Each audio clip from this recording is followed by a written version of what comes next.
Hello, and good morning. I would like to welcome everybody tuned in on my panel to this session of Kikau Junction. And it's brought to us courtesy of Talanta Africa in partnership with the ForumCiv Hub Eastern and Southern Africa. Feel welcome to this panel and kindly we are just taking this space to share and contribute towards our topic for today, lived reality. And we are looking at queer storytelling for change. Yeah. So I will be your moderator for today. My name is Caroline Brooker. I am a pansexual non-binary person. I am a human rights defender. I am a feminist. I am a mother. I'm a poetry writer. I write sometimes. I am a published researcher. I am a leader in the queer movement.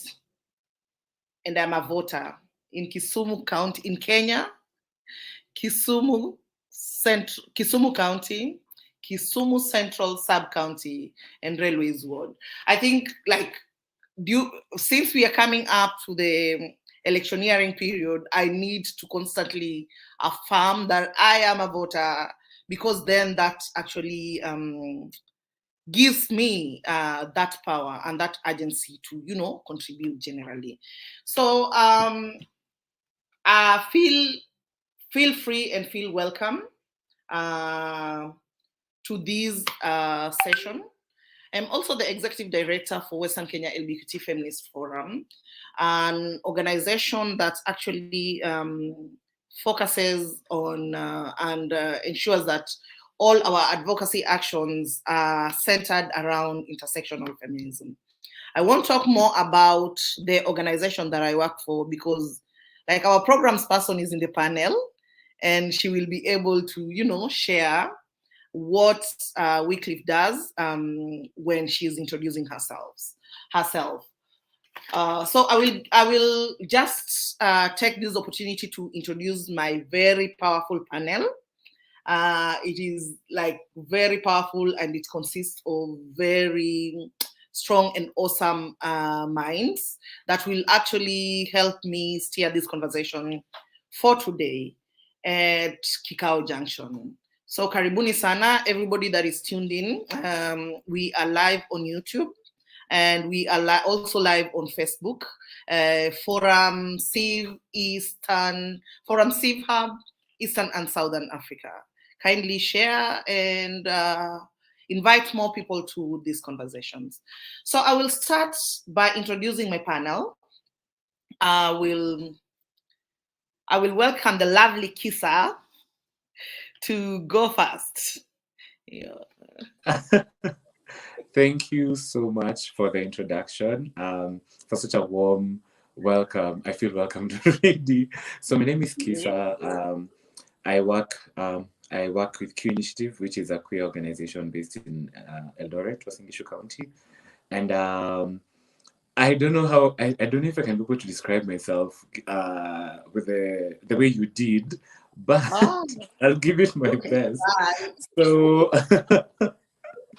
So I'm basically the team lead at Q Initiative, and I'll talk a bit about what Q Initiative does. So Q Initiative was formed, I think, in around 2011, and the purpose of our forming was to create safe spaces for queer youth, because we realized that there was a gap. People felt like, how when you're coming out and you're like the only person you know. So Q Initiative was formed when a bunch of people came together and they're like, you know what, let's create like a social group. So we just started from a social setup. So that has been my work for the last couple of years. But professionally, I'm a social worker, and I consider myself a community builder. So most of my work has evolved around building communities and contributing towards the larger movement building work that's done in Kenya and in the region. So basically that's that. When I'm not doing this work, I enjoy fashion and interior decoration. and I'm happy to be here.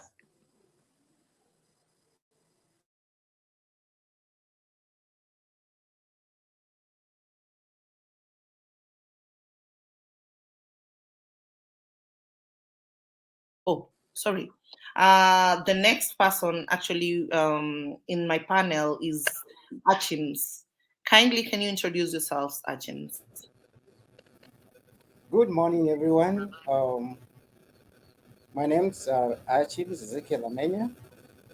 I work for Watu Center for Health and Advocacy as executive director. We work in Mombasa on areas around mental health for the young MSMs, and most of the young MSMs who use and inject drugs. Yeah, and our area of operation is to make sure that people enjoy their human right, fundamental human right, despite the mental disability, mental disorders that there is a day-to-day kind of life of the LGBT community in the larger spectrum. We are make sure that their rights and dignity are respected. And Thank you so our much. objective is to create sustainable safe space for the all LGBT in coastal region. Thank you so much, Achims, for that elaborate introduction. Next will be Babo. Hi, my name is Sisi Babo. I am a trans non-binary person. I live in Kajiado.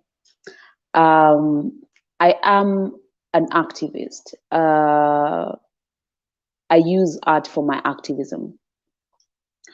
Away from that, I am a content creator and developer, and I'm just happy to be here. I think a lot of what I do will come up as we talk. So, yeah, I'm just happy to be here. Yeah. Thank you so much, Babo, and welcome to this session. The next person will be Becky.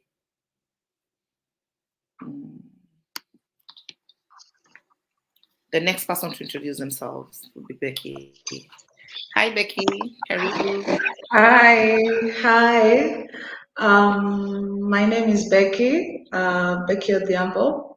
I'm the programs director for Western Kenya LGBT Feminist Forum. It's nice to see Luca, Purple, Festas, and everyone else. I'm a non-binary queer woman. I love to write. I'm a project management professional. And a little bit about Western Kenya LGBT Feminist Forum. It was formed in 2016 with the main purpose of infusing intersectional feminism at the core of all our advocacy actions.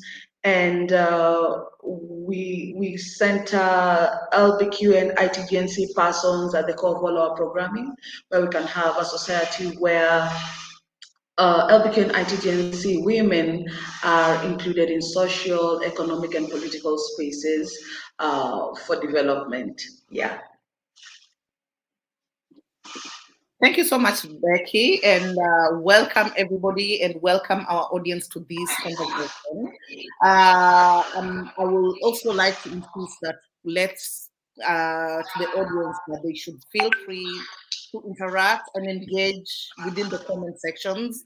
Welcome other persons that you may think will benefit from this conversation that are not here. We are live on both Facebook and YouTube on ForumCiv channels. So kindly feel free to join this conversation and leave a comment. Feel free to ask any questions that is related to the topic of today, the lived realities, queer storytelling for change. So we will just dive straight right into the conversation, and I will start by asking a question to Becky. So, Becky, when we are talking about the power of numbers, are we at an advantage as a queer movement, as a queer community? And are we loud enough when it comes to issues around stigma and discrimination? Are we loud enough? Are we having that advantage when it comes to numbers?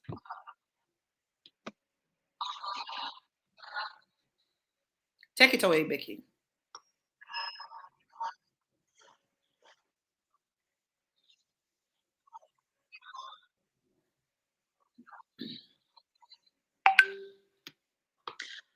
All right.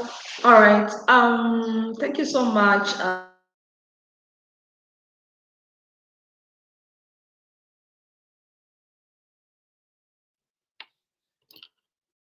I feel Becky has some technical issue, so we will give her time to come right back. And as we give her time to come right back, I will come to you, Ceci. What is the power of strategic communication products? You know, the unique strategic communication products that we put out there, art and culture, and what is the purpose of storytelling when it comes to, you know, strategic communication and advocacy, and how safe is art and creativity, looking at considering the limitations that are there. How safe is art and creativity? Yeah. First, I don't think as queer people we can ever consider anything actually safe. There is no safety. And for one reason, that we exist in a country where we are considered non-issues or illegal. There's just a lot of politics around our existence, that whatever you do, anytime that you put yourself out there, it's just not safe.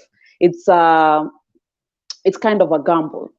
But that gets me to the functions of art and culture in queer movements and queer rights. And first, I really think arts are very effective. And that's for one reason, that people consume art more than they actually know they do. That everything that we are in the spaces that we exist in, we actually are always continuously consuming art. And for that reason, if we find a way to put it out there, to put our queer narratives and stories into play, we are most definitely going to be able to push for more rights than we are currently. So effective communication, arts, and culture, because that's also what brings people to one place. Every time you hear people are hanging out, they were either listening to music, came to an event, went to these exhibitions and all that. And for that reason, it's easier. It's really, really easier to pass that kind of information using art, storytelling and all that. It changes the whole dynamic. Yeah. So for me, it's not a matter of safety, but it's also safe because with art, it's a matter of expression and all that. It's really hard to find a place where you nail it down using the laws that criminalize whatever. Yeah. And for me, I'll just give an example of I Am Samuel, because that's the last thing that just happened. It got banned, and they're appealing. But still, with art, it's easier. Like us watching that, and that's why most of the time you find it being stopped too, because people watching that was a moment of humanizing queer stories, and that's exactly what they stopped, because they know humanizing queer people makes people not to look at us as that thing that happens there and will end right there and will go to hell or wherever your idea of queerness is, but it brings it to these people who are living amongst us, who are human beings, also under the same system that sits on our necks. Yeah. Thank you so much, Babo, for those insights, and how like you actually started by saying like our existence in itself is very political, and safety in that manner, in that case, then is something that we gamble, or it's something that we have to work towards, and actually bringing in the fact that using art, we can use art, and queer folks have for sometimes used art because it is easy to start conversations. It's easy to, to open up a conversation using art, conversation that we would not ordinarily have had, or stories that we would not ordinarily have told in day-to-day life. So thank you very much for actually bringing in that perspective. My next question will be to Kisa.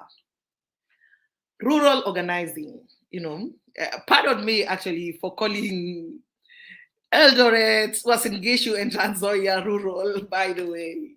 But when we look at rural organizing, do we tell our stories differently in the considering that kind of context? Do we tell our stories differently? How do we tell these stories? And I like what Q Initiative is doing around deconstructing gender. Can you tell us more about that? Okay.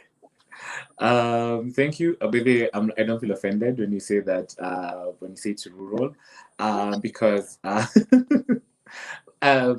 if we go by the definition of, how people, when you talk about queerness, it has mostly been centered around Nairobi, Mombasa, and Kisumu. So any place apart from that, away from those three cities, is rural. So it's fine. And given the amount of work that you have to do with regards to value clarification and just talking to people, because even in 2021, there are people who look at you and tell you, baby, I've never seen a queer person in my life. And you're there thinking, okay, so that means there's still work that needs to be done.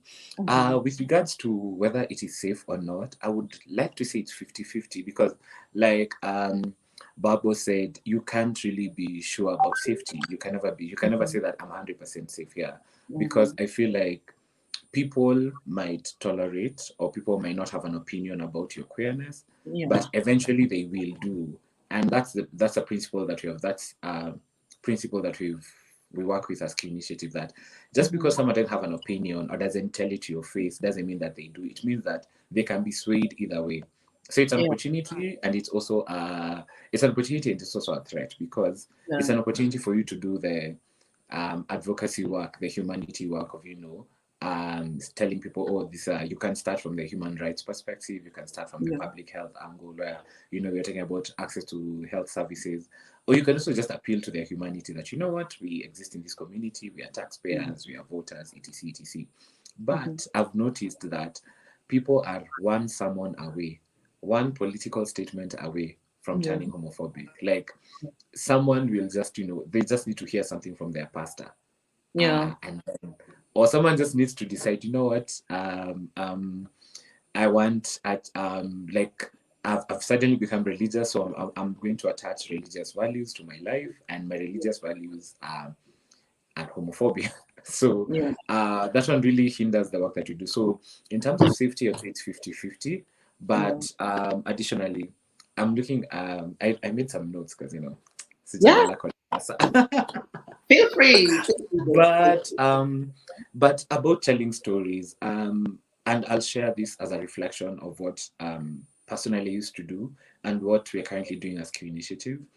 I've noticed that the burden of storytelling has usually been on the queer person, because you're the ones who, first of all, when you're coming out, you're the one who has to find the language to use to describe who you are, what you're going through, and and how you identify.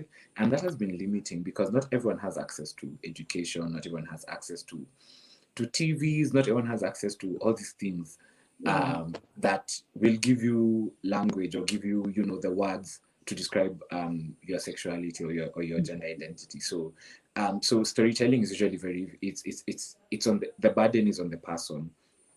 And And when it stops being your burden and you transfer it to, you know, your family or to friends when you come out, you realize that it's also, the burden is still on you to make sure that the narrative is, you know, Yeah. safe. Yeah. Because people will, because once you give people that narrative, the power to tell our stories, they will tell our stories through numbers. They'll be like, oh, you know, these people, if it's in the human rights perspective, they'll be like, oh, take care of them, you know, because they're the ones who are most violated. If you look at it from the public health perspective and with regards to especially the statistics around men, it's the prevalence of HIV is 18% in Kenya. So these are the people responsible for, you know, the spread of HIV. And you know, that's not a really good narrative. Yeah. But we need to give other people a chance to tell our stories. Yeah. And to do that, I feel like we need to do a lot of reflection, because some of the stories that we've been telling have been, you know, like we have really, and I know personally in my case, I'd say it's not really careless, but you know, when you're in the movement and you know you've gone to spaces to sensitize, and people don't really care about Universal Declaration of Human Rights. They just want to hear your personal stories, and that's why they keep asking you, are you a Christian? Do your parents know? Do you have a plan on having children? You know, such things. What kind of sex do you have? So these things, especially because when you're younger or when you're still new, you feel like these stories are necessary for change. But then 5 years later, 10 years later, people still ask you the same question, and you're like, which story is it that I'm telling? You know, and that is why, yeah.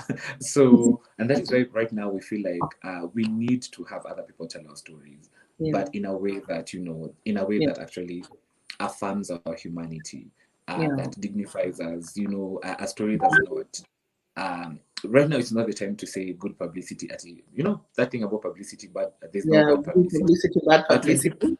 Yeah, but when people keep looking at us and have this narrative that all queers are artists, that's not true. There's a rural queer who's a pastoralist, you know.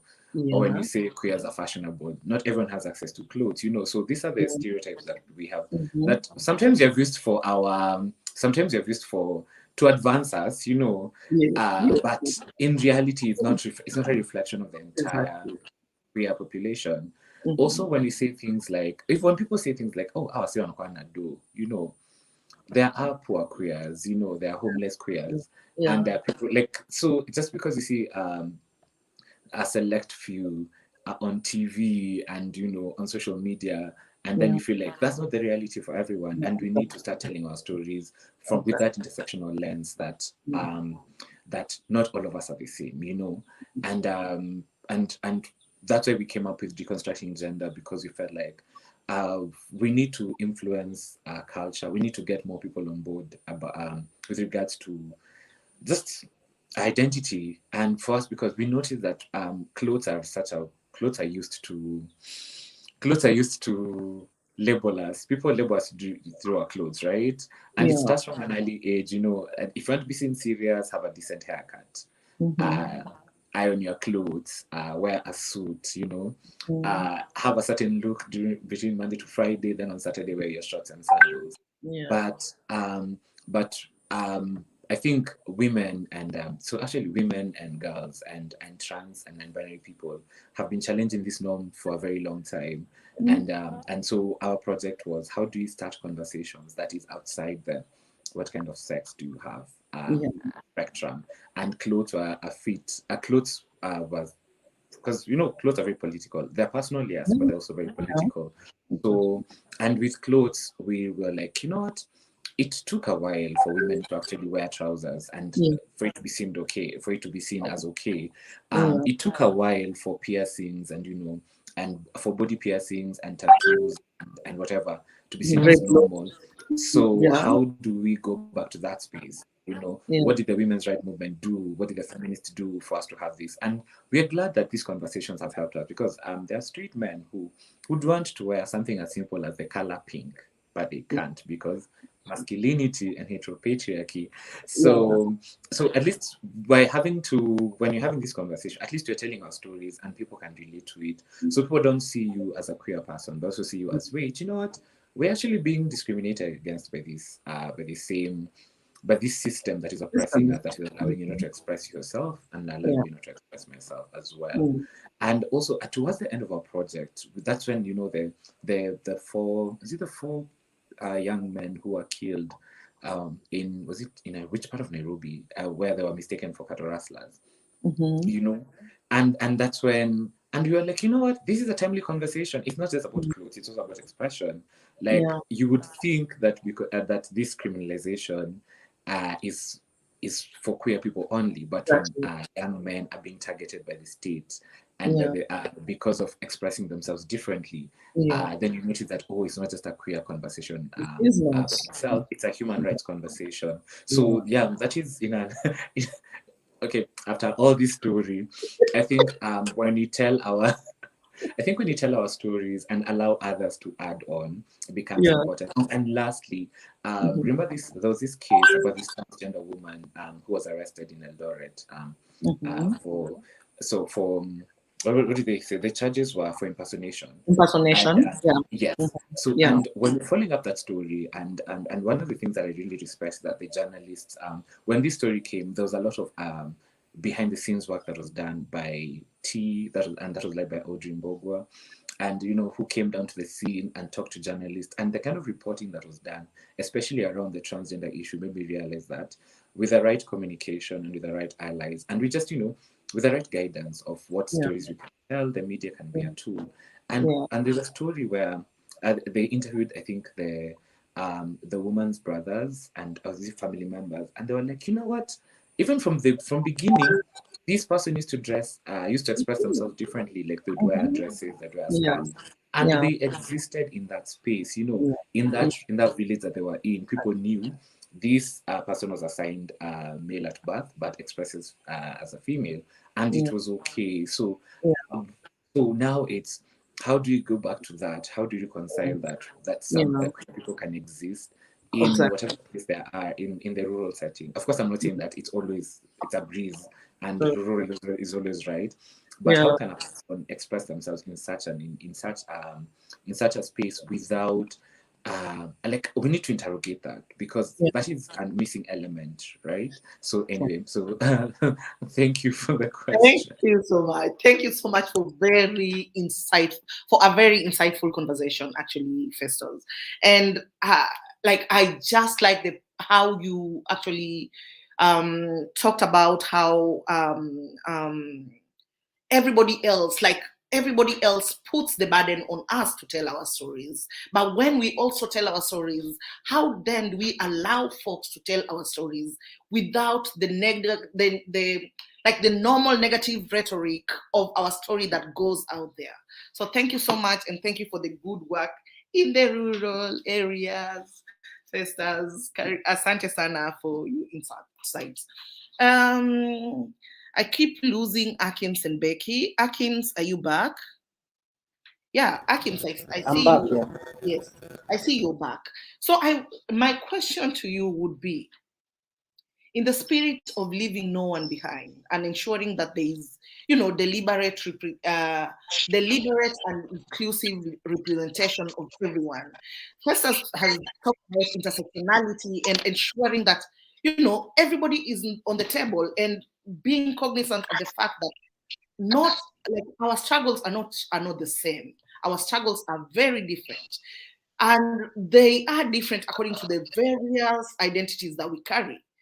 Struggles of a person in Nairobi, struggles of a person in Kisumu, in Mombasa are different from struggles of a person, for instance, in Kakamega, in Busia, in Eldoret, among other things. So we need to be very deliberate about our representation. So in that spirit of deliberate representation, my question to you is, are the voices at the national level representative of the lived realities of LGBT plus persons in the rural setup? Are they inclusive voices at national level?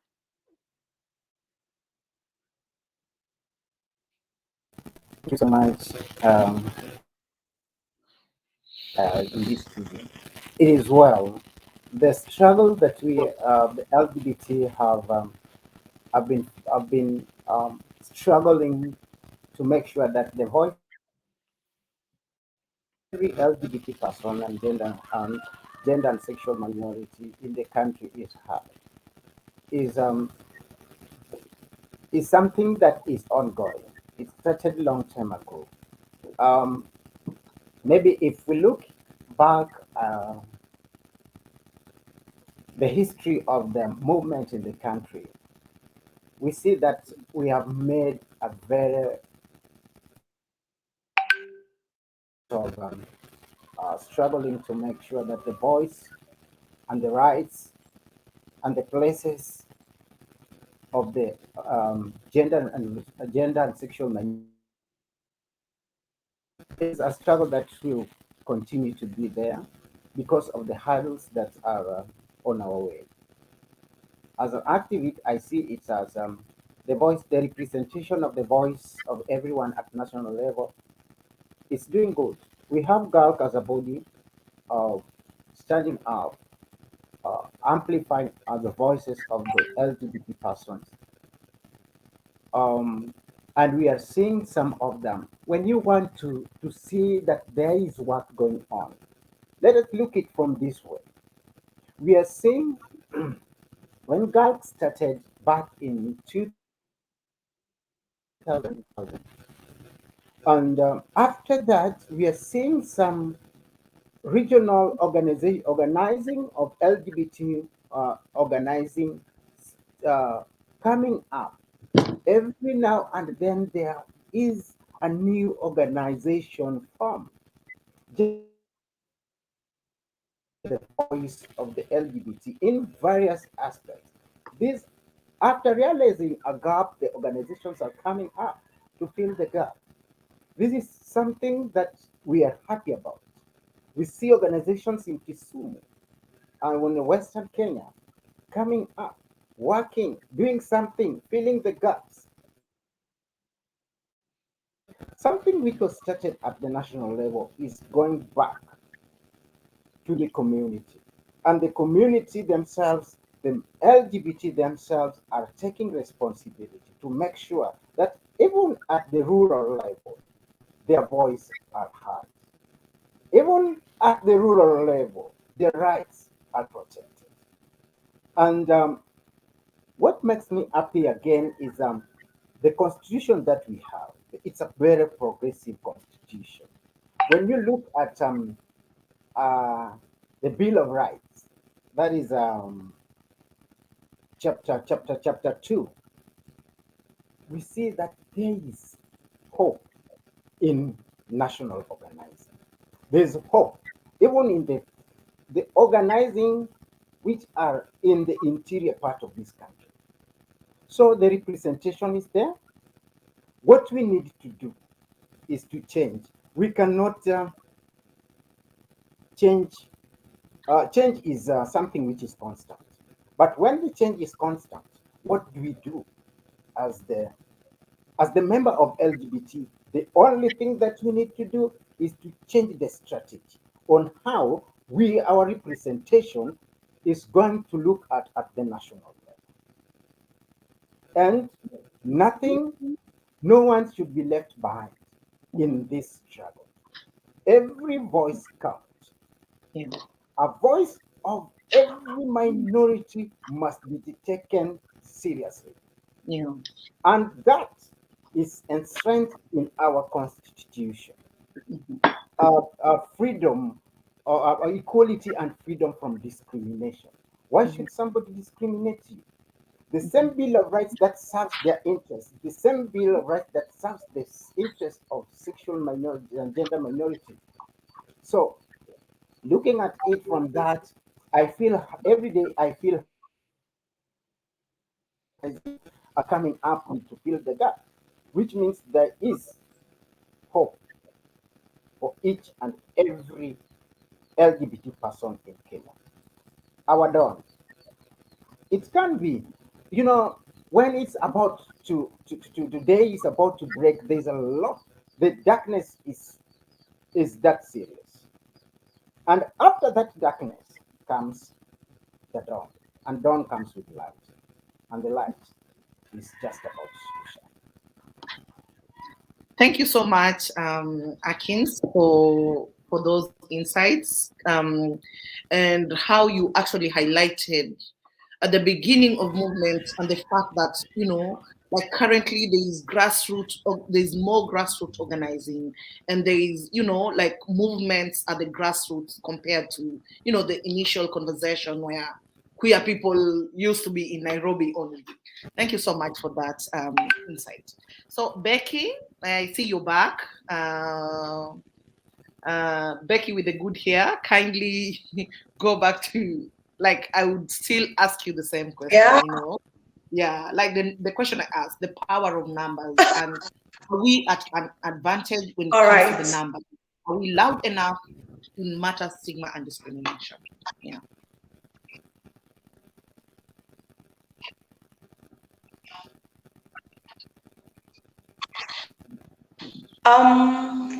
Thank you so much.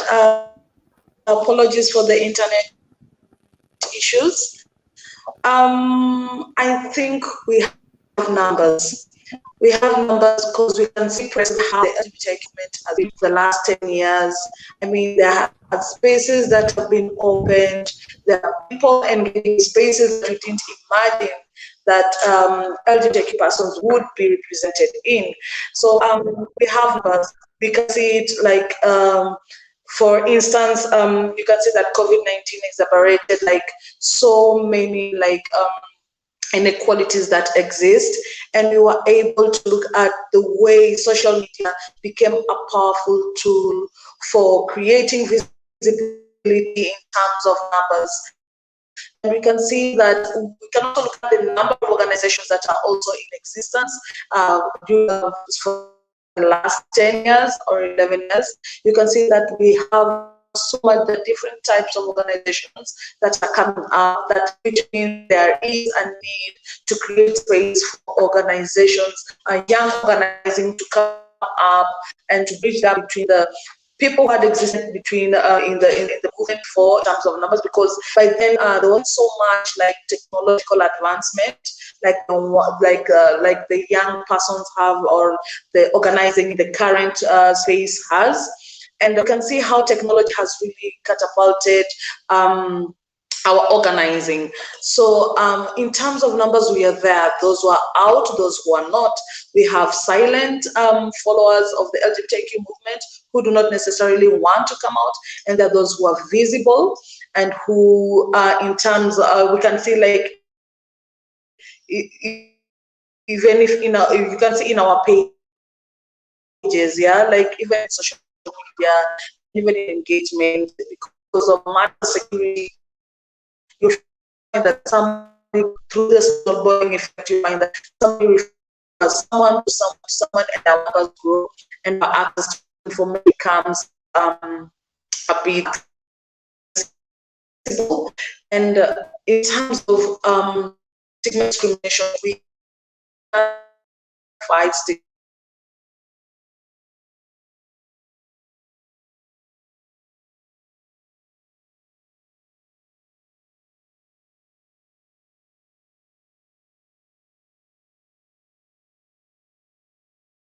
So I think we've lost Becky again. I think we'll give her a chance to come back during the next round of questions. I would really, really want to appreciate our audience and the awesome conversation that is going on online. We will, can you hear me? Yes, Becky. Can you hear me? Yes, I can hear you right now. Can you hear me? All right. Yes. All right. Yeah. So, okay, I go on. Yeah. So, we have the power of social media. We have the power of organizations that are within that cater for the LGBTQ spectrum. We have LBQ programming organizations. We have trans programming organizations. We have intersex programming organizations, and there are numbers, and people are getting more and more access to the services that these organizations offer. We have social media. We have so many assets in terms of historical information of how to deal with policymakers and decision makers to create changes in attitudes. And we can see that in some way, stigma, is something that will constantly have pressure over due to maybe personal connotations and religious affiliations through the media, through the general community, and how they view the LGBTIQ community. And so in some ways, we say we have power in numbers, silent and unsilent, seen and unseen members of the LGBTIQ community. Yeah. Thank you very much, Becky. And like, I want to have a follow-up question on the same, like I want to move to even conversations around repeal 162. What do you think the conversation, what are your thoughts about how the conversation looks like around repeal 162? How are we communicating? How do we communicate? And considering this is a public interest case, and are we communicating effectively? Remember Kisa giving an example of the 4 men that were brutally attacked, and how that clearly is a conversation that needs to involve the general public, and repeal 162, considering it's not only a conversation for the community, the LGBTI community only. What are your thoughts? Are we communicating effectively? What do we need to do? Becky? I think I lost her again. I think I lost Becky again. The internet is messing up my panelists today, but all is well. So far, all is well. So I will ask you, Babo, yeah? When it comes to social media, Becky has talked about social media and the support that is seen and not seen. And as a social media activist yourself, when it comes to social media engagement, and there's like the pandemic has shown that we can engage with social media and even beyond, yeah? So is social media a one-stop shop for factual information and storytelling of our lived realities? And what role has social media played when it comes to telling our stories?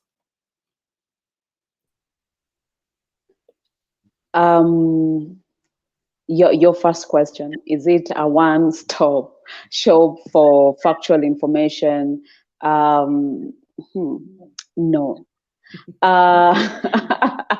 There is a lot of lying that goes on social media, a lot of it, depending on someone's agenda.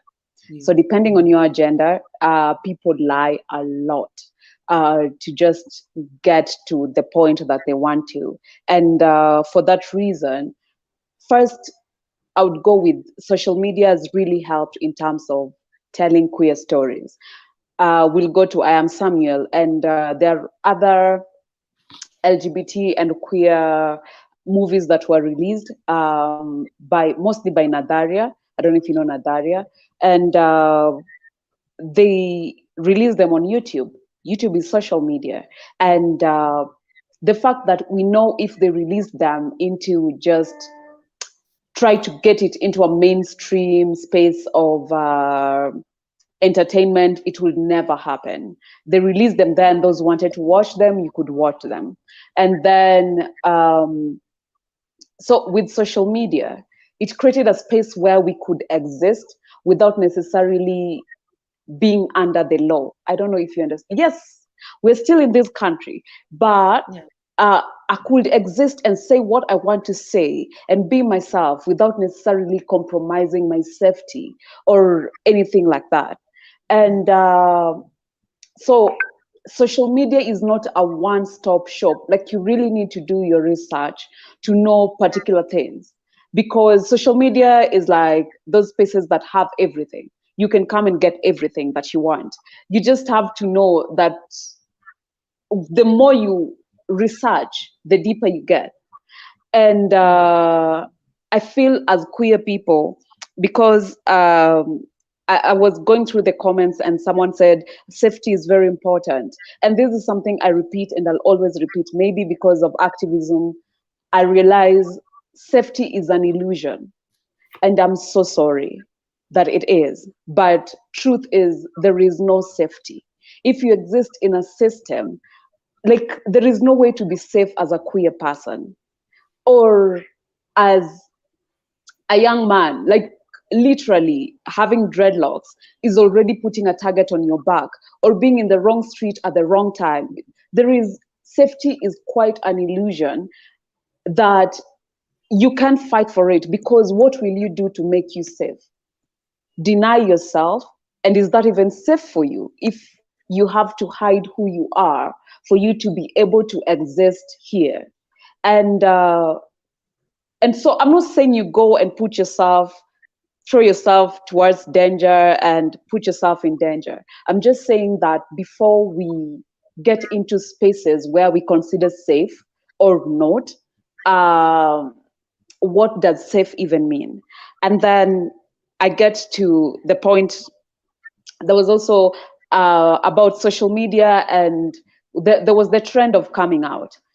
Again, for queer people, I think the moment you're at peace with yourself, I don't want to use a French word, everyone can go F themselves. It doesn't matter, like what anyone else thinks.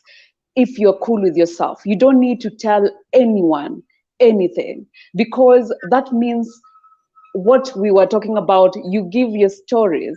Festus really talked about it, like you're giving your stories to people who don't know your lived reality. And what they'll do is sensationalize it, find points where they think they're going to make people feel, oh, poor baby, or like they dehumanize you so that they can find a point. And the question you asked Becky was missing about us, even with the repeal. I feel that like that was the part that was missing. That's what I still feel up to date, that we're still missing the point of humanizing queer stories, humanizing queer narratives. We don't do that enough, because what if the policy changes? Do we know, like on social media, we see every day of queer people and trigger warning, queer people being killed in South Africa. Yet it's the only country in Africa that same-sex marriage is legal. Why? Because the socialization never happened. And for me, social media is that place. Kenya has a record. I think right now we have over 3 million people on social media. That's a lot of people. That's a lot of people. But are we really engaging these people?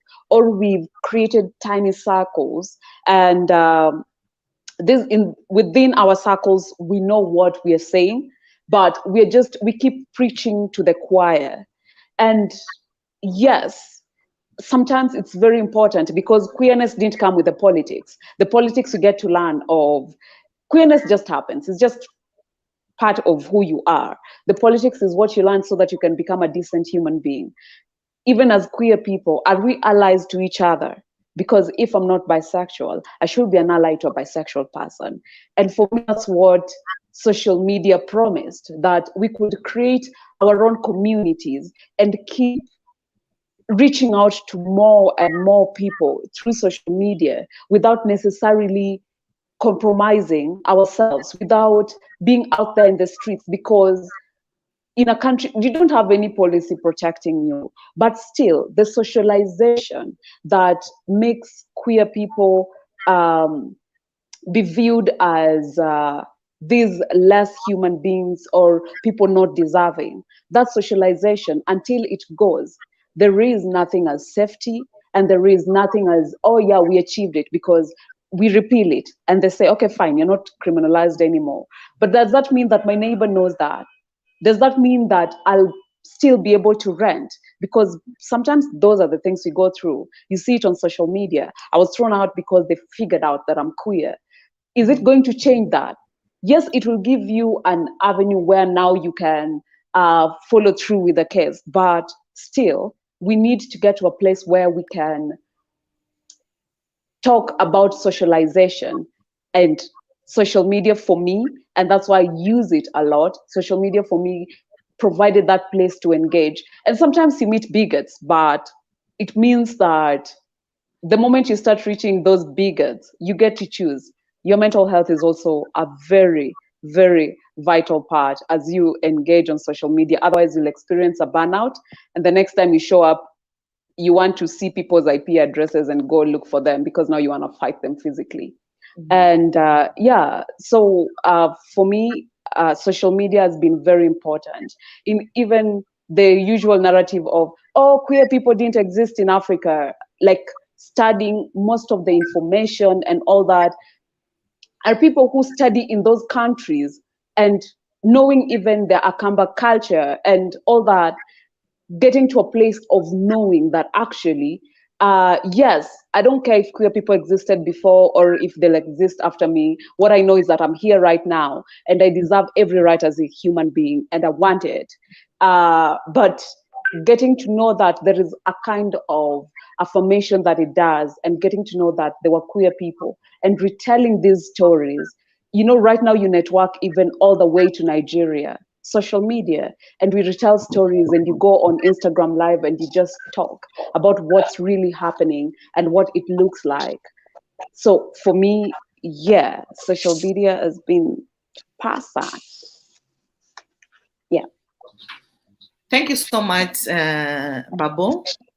And I think the conversation around social media, how like the comment section is blowing up, and clearly these like everybody finds these as a tool to advocate and tell our stories, and there are so many limitations and there are so many impediments to using social media.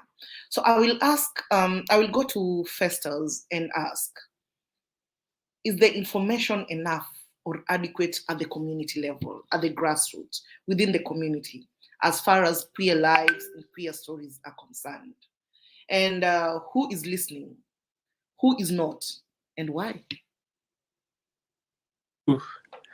That is a loaded question, and and I think just coming after talking, just when you're talking about social media and the impact that it has, I'd just like to add something on social media that Bagbo mentioned, and I want to touch base on that. I think social media is not for everyone. That's one thing that you have to remind people. The same way we're telling people storytelling, you don't have to come out and you don't have to tell people who you are. It's the same way that social media is just not the place for everyone. You have to have, there's a certain skill set that you need to navigate social media, especially right now, because the internet never forgets, and and there are things that sometimes we say things out of, and sometimes you just want to share and you want to feel, but if you've not done your maths well, if the maths has not mathed as far as your safety and your security and the intended reach, like you've seen how these days one small thing can go viral. And another thing, someone said something about how social media is just full of unchecked or unverified information. So if you don't have prior information beforehand, you'll probably take something and jump with it thinking it's the truth when it's not. So you really need to, even when you're engaging, you either need to have you need to have the foresight to know that, what, someone could be telling a lie, or this information could not be factual, and I need to do more. Also, just realizing that maybe this is not my strength. Because, for example, if you're easily triggered and you go to Facebook or Twitter, and someone mentioned, I don't know who was in a panel some time back, and someone mentioned how Kenyans chased the president out of Twitter, because of their comments. Now I'm thinking, you're just there and you're just innocent, just going there, tweeting your truth. And people just, because those tweets are violent. So, yeah, so the times you need to know, like, you can be like, this is not my battle, this is not my suckers, this is not my monkeys, just go. Sometimes social media is for joy. You can just post your memes, connect with people, and that's it. Because I've noticed that in our storytelling, sometimes you're like, we feel like we should be the storyteller, but there are people who are way equipped to tell that story better than you. There are people who have studied, there are people who have the resilience, there are people who have access to a therapist. So like, even whatever comes back, so whatever is thrown at them, the whole day, they're like, you know what, I can engage, then I can take a break. But if you don't have boundaries, or if your mental state is just, fragile and things easily trigger you, you shouldn't. So now back to the question at hand. Is the information adequate? No, it is not. Because if the information was adequate, socialization would have happened like real quick, Yeah. I feel like there's not like the change in socialization would have been easier, but the information is not adequate. Mostly because even when you're telling these stories, we tell them with an agenda. Mostly we tell them with an agenda. And our agenda sometimes varies. Sometimes our agenda is survival. We're just telling you so that you don't bother me with these questions anymore. Like, here, this is who I am. It is. So we say it with an agenda. And various people tell these stories differently. Allies will tell stories because of, either allyship or performance. Because even people these days, people tell stories because of performance. People like to behave like there's something they're not. So, and anybody can tell a story, like it's how, if you look at Kenyan social media, if you look at Kenyan, is it the jokes? Okay, comedy. See, I wanted to call comedy jokes. Like you see how when you see people dressed up as women, and you're like, oh, what? Kenya is so liberal. Kenya is so liberal. A man can dress up as a woman, full makeup, and even, but that's not the reality for many trans people. So again, when you're telling these stories, our stories have an agenda. So the information is not adequate. And there's something that we have done as a community where we have centered our stories on others. We tell our stories to everyone except ourselves. So in Kenya, we tell stakeholders, we tell Ministry of Health, we tell the police, we tell religious leaders, we tell everyone our story, but nobody's telling the stories of the queers who were before us. And I realized, I have a couple of queer friends who who are in their 40s, who are in their 50s, and and they tell us these wild stories, when you're just there thinking, you people, someone's telling stories from those days of Simia Jami and those days of landlines, and those, when there are no dating sites. So who's documenting these stories, and the censorship that karibu kizungu ni the censorship, right? And how we just erasing queer stories left, right, and center. Samuel is one of them. Rafiki, not Rafiki was banned, but it was still screened. Stories of Our Lives. It's like the way the Kenya Film Classification Board is the way it's going. It's like there's no queer Kenyan, and there are no queer stories to tell, and that is erasure. So someone wants to identify as a Kenyan queer has no base, because all the films that the things that you could relate to, you can find them. And the people you see on Twitter are the ones you can't reach. The times, because there's power in a story where someone is saying, this is my story, this is who I am, these are the challenges that overcame. So we just don't have enough information. And it's not, I'm not even talking about science, the scientific researches that have been done, because a lot of research has been done.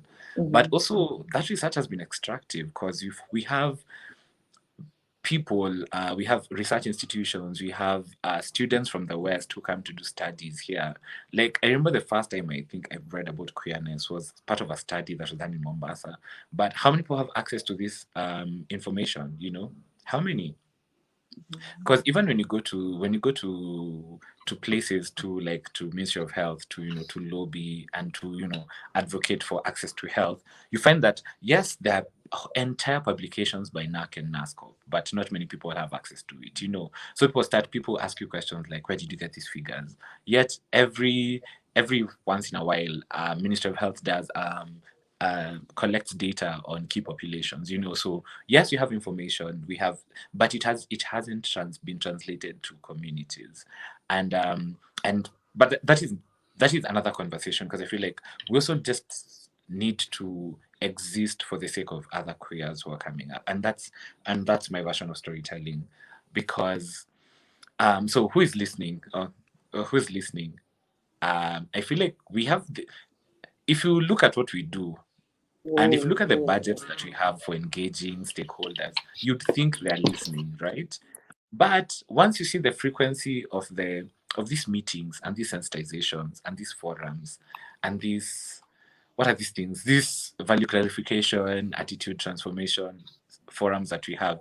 It's like every year we have a budget for such things. So it's like nobody is listening, because we are telling the same stories, but people just choose not to hear because they know next year you'll have a budget and you'll take people to a hotel and you'll tell them these things. So who is not listening? Our family members. Family, friends, institutions of higher learning. I feel like those are the ones who are not listening or who should be part of this conversation. I don't know if I'm being heard. Can you hear me, Babu? Achims, can you hear me? Babu can hear you. Yes, awesome. Hi. Achims, can you hear me?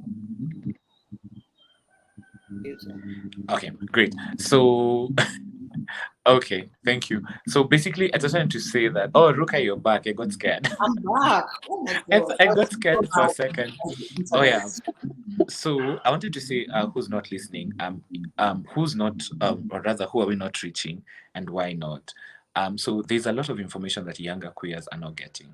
And even if they're getting it from, okay, so there's information that younger queers are getting, which is lived realities. And thank God for TikTok, because there's a lot of queer people who are doing things on TikTok and just, living their full lives. So look, you'd have to look at, other sites. Like you can look at Gulk, you can look at, the various TikTokers who are coming out and sharing their stories. So there's that.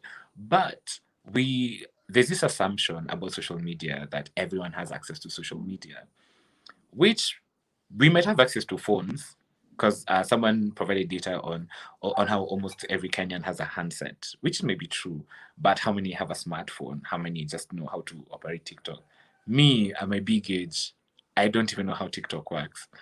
I don't even, like, if someone doesn't post their videos from their WhatsApp stories and then I tell them, Nitumie, I don't know what's going on, So there's that. So there's an entire generation of people who, like, people who come out in their 40s. We keep assuming that, we always assume that queerness is a young people thing, that everyone comes to themselves by the age of 18, and after that they just live out, they go handling. But there are people who are in their 40s or in their 30s, 40s, and they're coming out. So they don't even know where the TikTok is.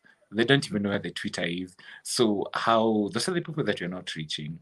And then there's this assumption that queers are a monolith, that all of us are the same. I think it's just, we need to start looking, we need to add that intersectional approach to all queers come from various stages of life, and and we need to give them information differently. We need to look at the way we tell our stories differently. We need to yes, social media is a great tool, but also need to go back to just talking one-on-one with people. There's something that someone said about queer spaces being close-knit, and of course, and it's I don't blame them, because it's because for purposes of safety, we tend to herd around each other, right?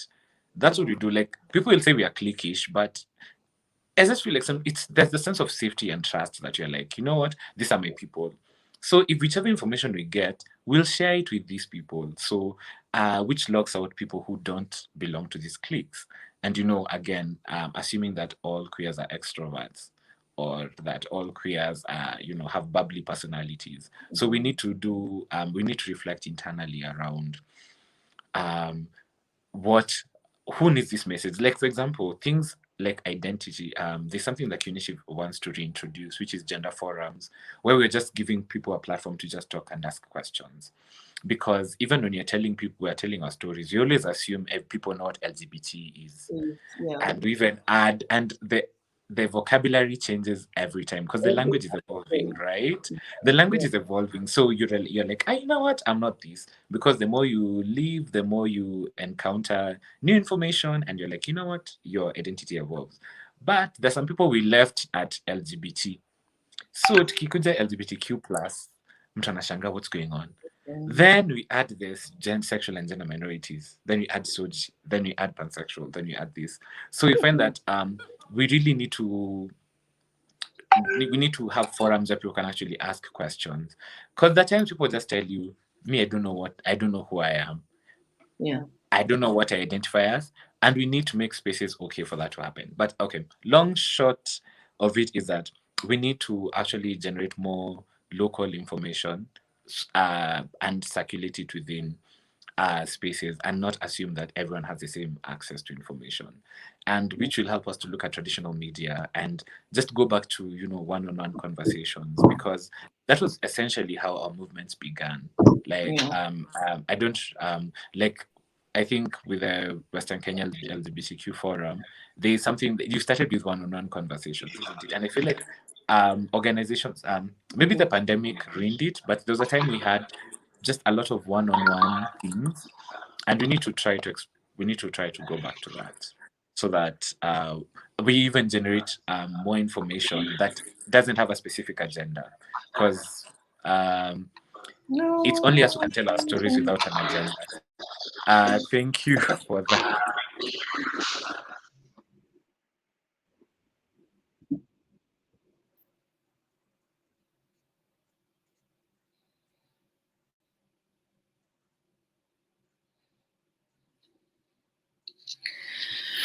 Thank you so much, Festus, for those insightful deliberations. I think, like right now, my internet has decided to be out of this.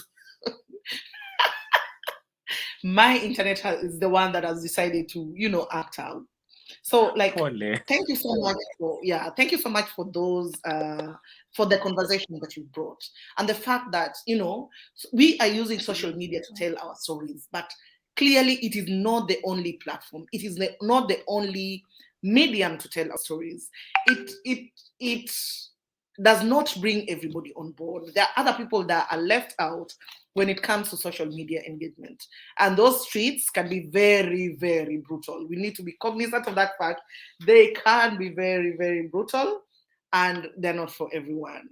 But the people that are using that kind of medium to, tell our stories, well, bravo, and Tuzidi, let's keep doing it. I have one more question for Akins. Before I go back to the comments and bring the audience on board, we take at least 2 or 3 questions, and then we continue the conversation. So, Akins, I will ask this. When it comes to safety, security, and protection, and that is something that has come up throughout the whole of this conversation, yeah? How safe are we to tell our stories? And who our audience? How safe are we to tell our stories? And who are our audience? Akins, please.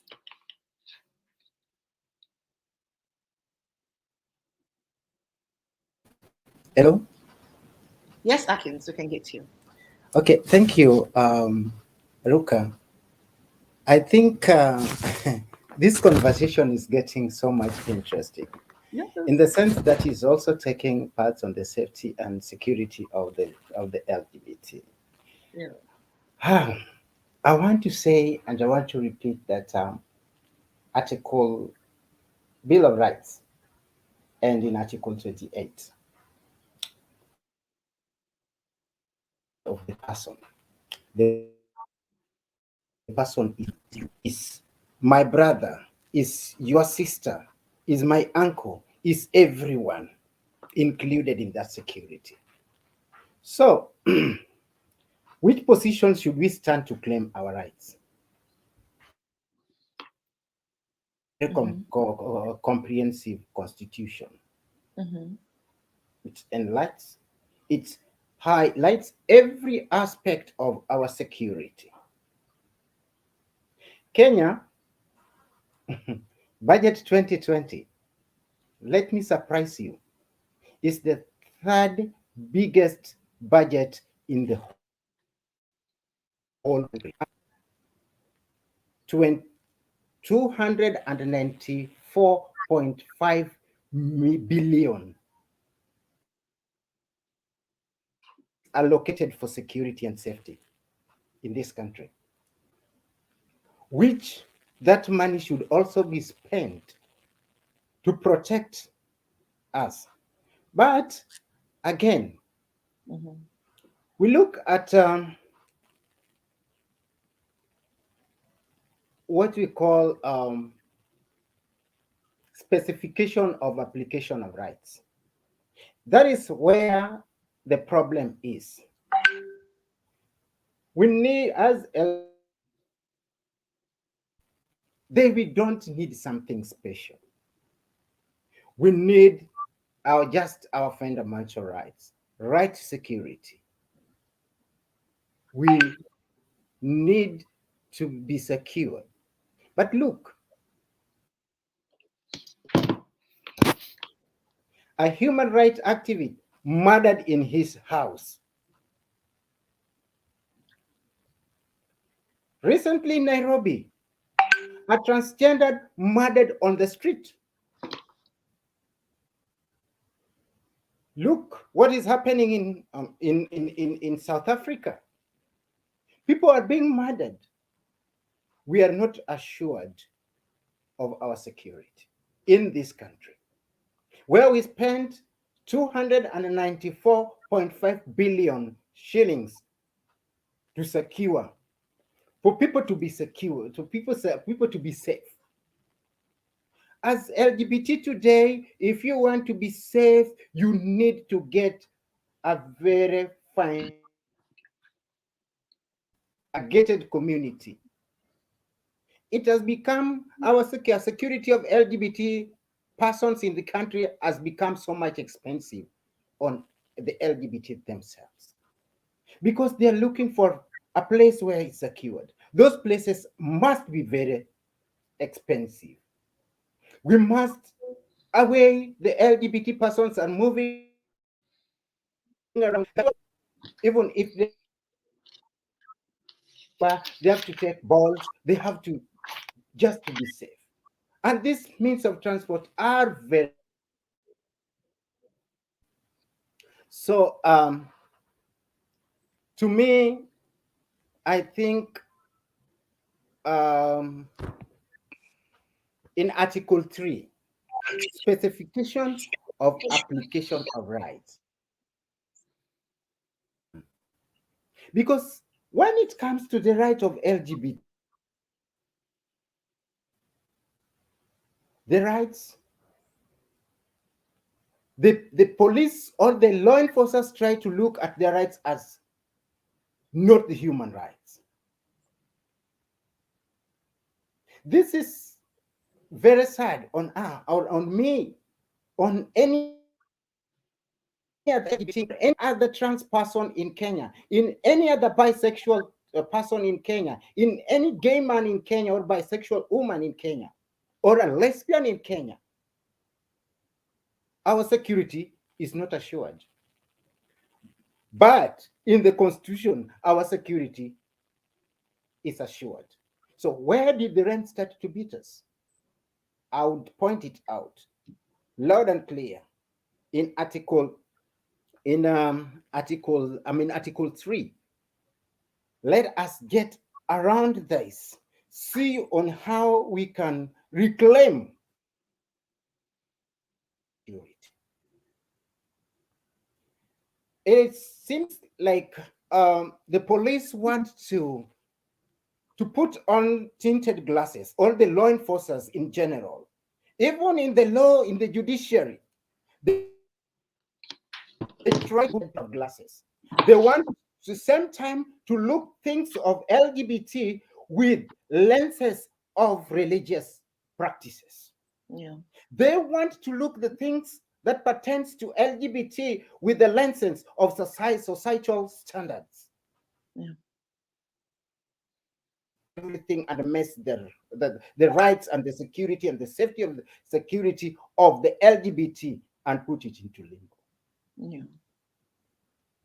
Something must be done immediately. Yeah. Both from national level to grassroots level.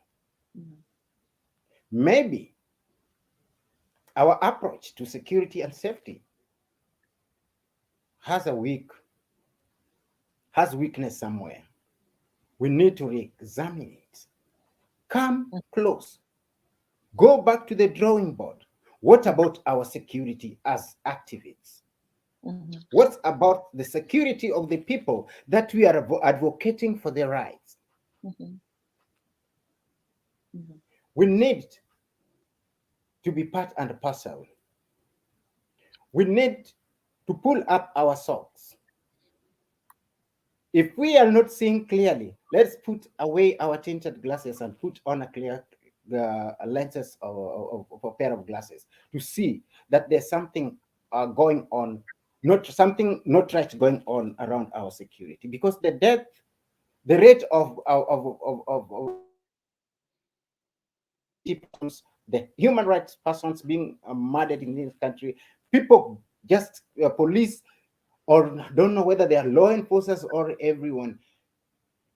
People just come around and pick somebody, put them in their cars, speed off with the car. The next thing you hear, dead, found dead. These cases have not been concluded, and no culprits have been found and sentenced or sent to jail. This is growing weaker day by day. The law enforcers are wants to please the society, want to please the religious leaders, not really want to work as per the constitution states. So there's a problem somewhere. We need to focus on how to be part and parcel of that. Just recently, when I was doing something, I went through a course, human-centered design, how to design our programs. How do we design the programs with the people? How do people get being the legitimate focus on this program? They need to be involved 100%. Our security is our future, is our life. We need to be involved. We need to sit around the table. We need to use the human-centered design for people to come up with their security plan themselves. This will make people to hone these things and work around it to make sure that they are moving forward. They are part and parcel. They don't say, oh, Ruka will look at it. Kisa will do something around it. Becky is there to help. How do we push it like it is me who is leading, not Kisa on the lead? We know people must be leading the way, but you act as if you are the only leader in that aspect. This will change the we look like in future. Thank you. Wow. Just wow. Thank you so much for, and I actually, like, you've really talked, and like I was just like, like relating, like feeling, like, in terms with what you were saying. So thank you so much for the insights that you provided to this discussion. The fact that as a movement, clearly we need to rethink what strategy are we having in place when it comes to, safety and security and protection. And in fact, even like we are approaching the electioneering period, what measures are we putting in place as peer communities? Are we prepared? Are we there yet? So that would be my follow-up question. But then I would want to go to the audience. But before the audience goes, Becky is back. Becky, I had asked you a question. Yeah. And thank you for, I see your internet is more stable right now. You haven't fallen off. Yeah, it is. Yeah. I had asked you a question. Regarding Repeal 162 and the fact that it is a public interest case, have we communicated effectively when it comes to Repeal 162? And like, what does that conversation look like? Yeah. Yeah. So I will give you that. We all know. All right. The history of Repeal 162 is all centered from 2016, and the petitioners, the litigants, each and everyone was assigned to do like pocket-friendly information guides to tell the public, to give information about why we want to repeal 162. But recently, just of late, like you'll find that a majority of people within the community, the people we engage don't really know what 162 is anymore. We have drawn back, we've taken a seat back, and we need to create that visibility about surrounding 160. Now that it's going to the appellate process, it's just moved from the High Court, now it's at the appeal process. How do we make our constituents become aware? How do we make our allies become aware of the impact of the 162 case at the appellate court? You may find that there are a number of petitioners involved, there are individual and there are organizations involved in the petitions. But what about our constituents? The case will move on forward and probably may go to the Supreme Court. But now, what kind of information? Do we need to revise our pocket guides? Do we need to give our do we need to give information that regards our safety and security when the repeal process goes on? What kind do we need to revise, update our security procedures, our information to our constituents, and how do we do it? Like I said, social media is a very powerful tool, and Repeal 162 used the power of social media to create awareness. And as a queer person, you know, the Repeal 162 is the source of all discrimination for law enforcers, for religious leaders, for the media. It is the source of all stigma and discrimination. And you'll find that most people in positions of power use Repeal 162 due to misinformation. Yeah, so you will find that most of these people perpetrate stigma and discrimination because of misinformation, not disinformation. And there are those who use this information to give this information. Like here, we know Repeal 162 is there. We know that it's discriminatory. We know that it is the source of violence. We know that it is the source of stigma and discrimination. But here, yeah, there's nothing we can do about that.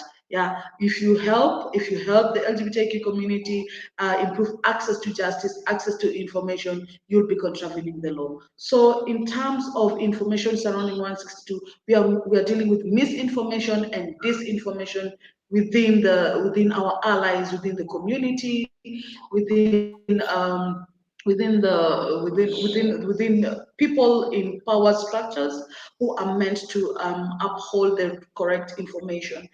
We can see that over the past, we see the media has toned a little bit down when it comes to reporting on issues around 162, repealing 162, and you can find that we did a lot of our awareness creation using other platforms and using other networks and other organizations to let them know that when they do report in certain ways, this is what happens to the community. Yeah, and we could also refer to the fact that, like right now, access to social media has made information at our fingertips. But we need to also know that information about Repeal 162 should not be romanticized, should not be. How do we create that effect of increasing access to information in the sense that this is the right information that Repeal 162 needs to have constituents, allies, and people in decision-making tables have. So there's a communication path that needs to be made available. We need to constantly give information. It's our same duty. It is our duties as activists, as LGBTQ programming organizations, to ensure that Repeal 162 is a piece of the air we breathe in until that moment that we shall have repealed 162. And even after that, we cannot be really sure of how the information, because information comes in daily. There are people who, the hunger for information surrounding Repeal 162 is constantly growing. There is limited access to this information, and we have to make it available to everyone to whom we work with and for everyone who is affected by Repeal 162. Yeah. Thank you so much, Becky, for the insights around repeal. So we will go directly to to the comment section and two questions. Let's look at two questions and then we will continue the conversation, like the last round of questions for the panelists. Then we will go to plenary. So the first question comes from Aoko Juma.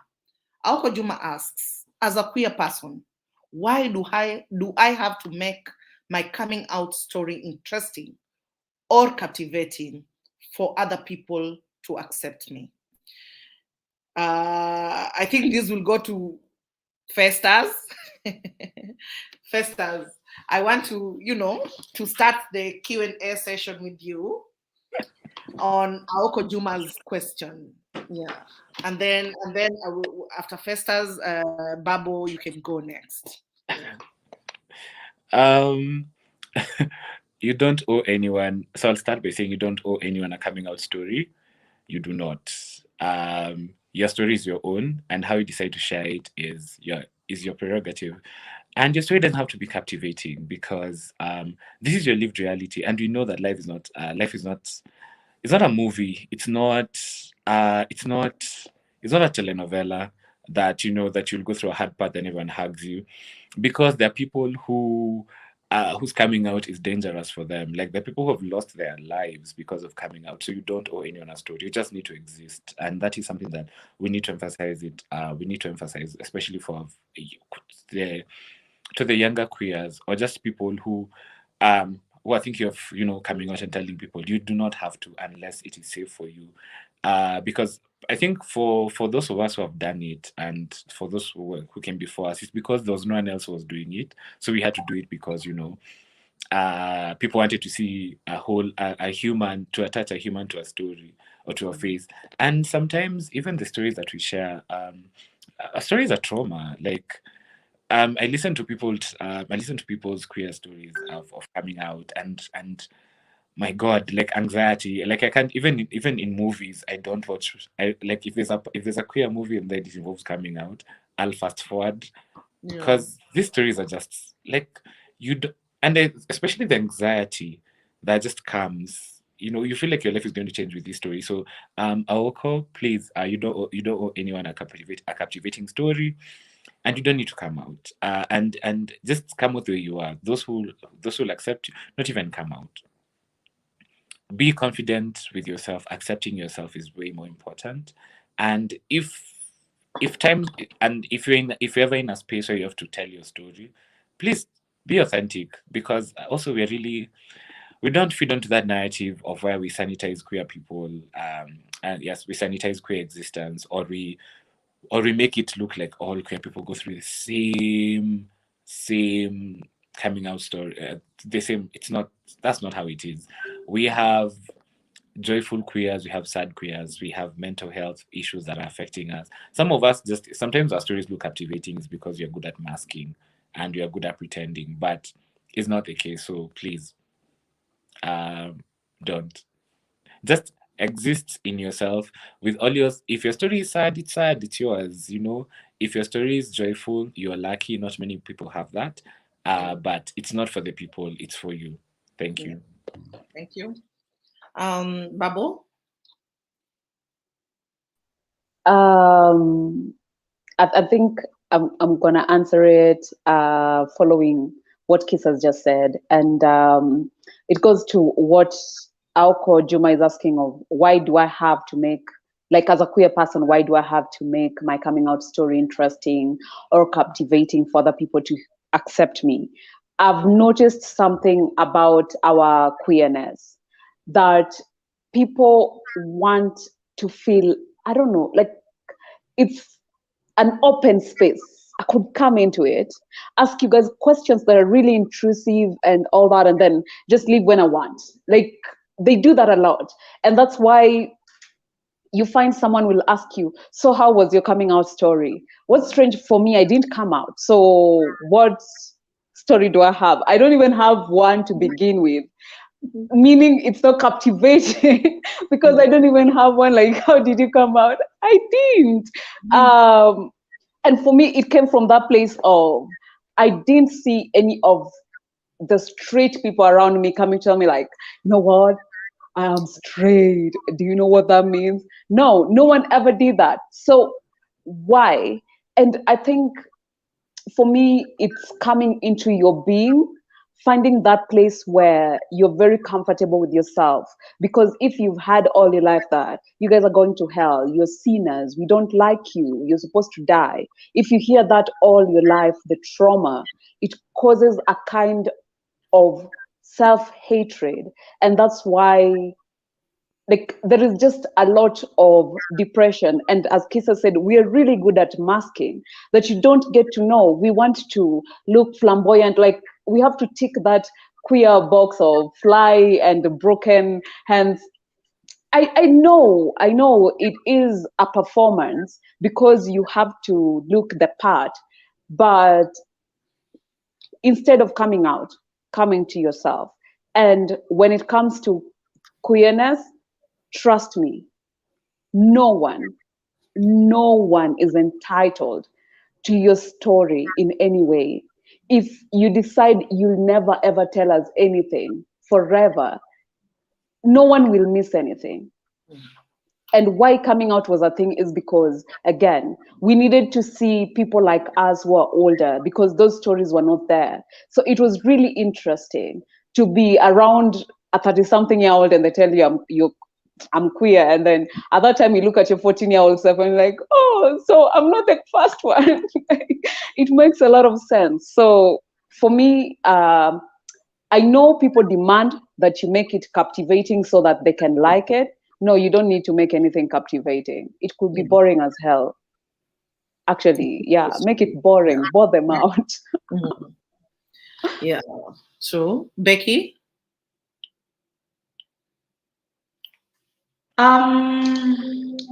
I'll say that your story is your story.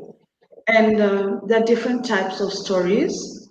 Some stories are of pain, some stories are of resilience, some stories are of joy, and some stories are of pure nothingness. So when you tell your story and how you choose to tell your story is specific to you. It's specific to your lived experiences. It is specific to how you view the future and where you're going. And what is the end game of your story? Do you want to tell your story like, or do you want to romanticize your story? Do you want your story to be a learning story? Do you want your story to be a story of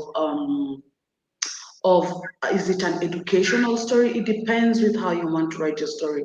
So making your story interesting or captivating, those are certain emotions in your writing that will determine the kind of audience you want to reach. Because for each and every story that you tell, you want to capture a certain audience. You could be telling your story to capture the LGBTQ community or your peers. You could be telling your story to capture allies.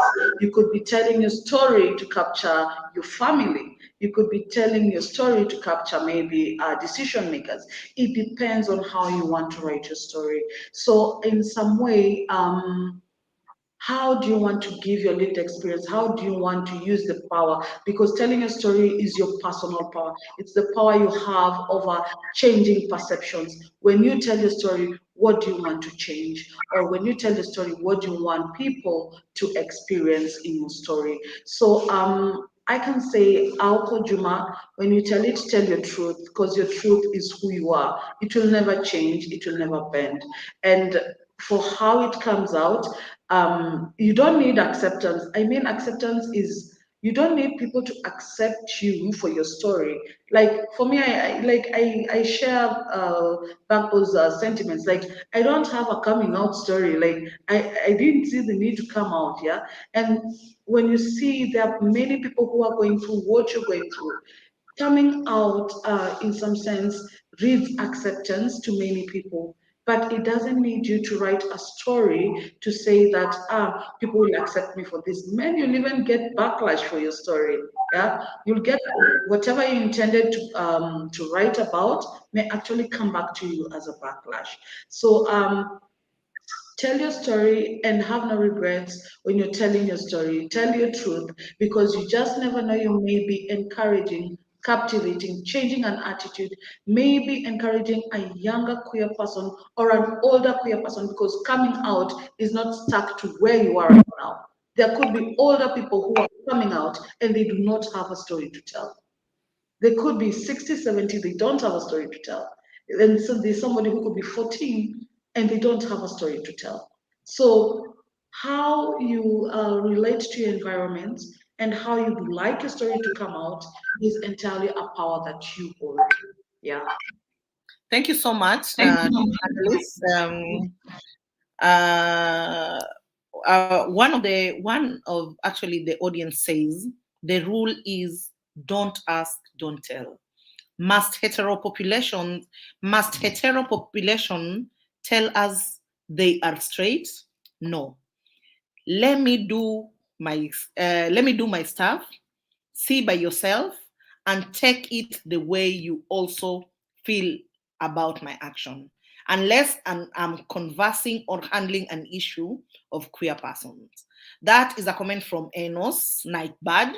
Thank you so much for that comment around coming out and Ruka. oh yeah. Akim's your back. Yeah, thank you. Yes. A little bit of coming out. Yes, kindly. This is a personal decision. In my career, I've helped people that have been outed severally. Yeah. Without their knowledge. They just find themselves they're out. They have no stories to tell. Yes. They're out already. Outed by people they know or they do not know. But they're there. They have to deal with it at that front. So me as a psychologist, I've helped people to how do they now deal with the situation, coping mechanism when you are outed. Yeah. It's a sad story. It's a story that has come out without your knowledge, and you have to deal with it. So many times it's a delicate situation coming out, but there's no proper or systematical way or written on how to come out. It depends with you, your level of self-esteem, and why you want to come out, and whom do you want to come out to. It's not about just coming out. Whom do you want to come out to? When do you want to come out? This has brought people, coming out has brought people down completely, or have made people to stand to be more resilient than before. So it is a personal. There's no story to be told about coming out. Coming out is coming out. It's a personal decision, or sometimes it's not a personal decision. The question that each and every person that wants to come out must self. One, am I ready? To whom am I coming out to? What next? Have you done the yourself? Have you examined yourself internally and see your strength will enable you? You'll be resilient enough to withstand all the waves and storm that will come on your way as you have come out. So that is one. To whom are you coming out? That forms the next question, and why?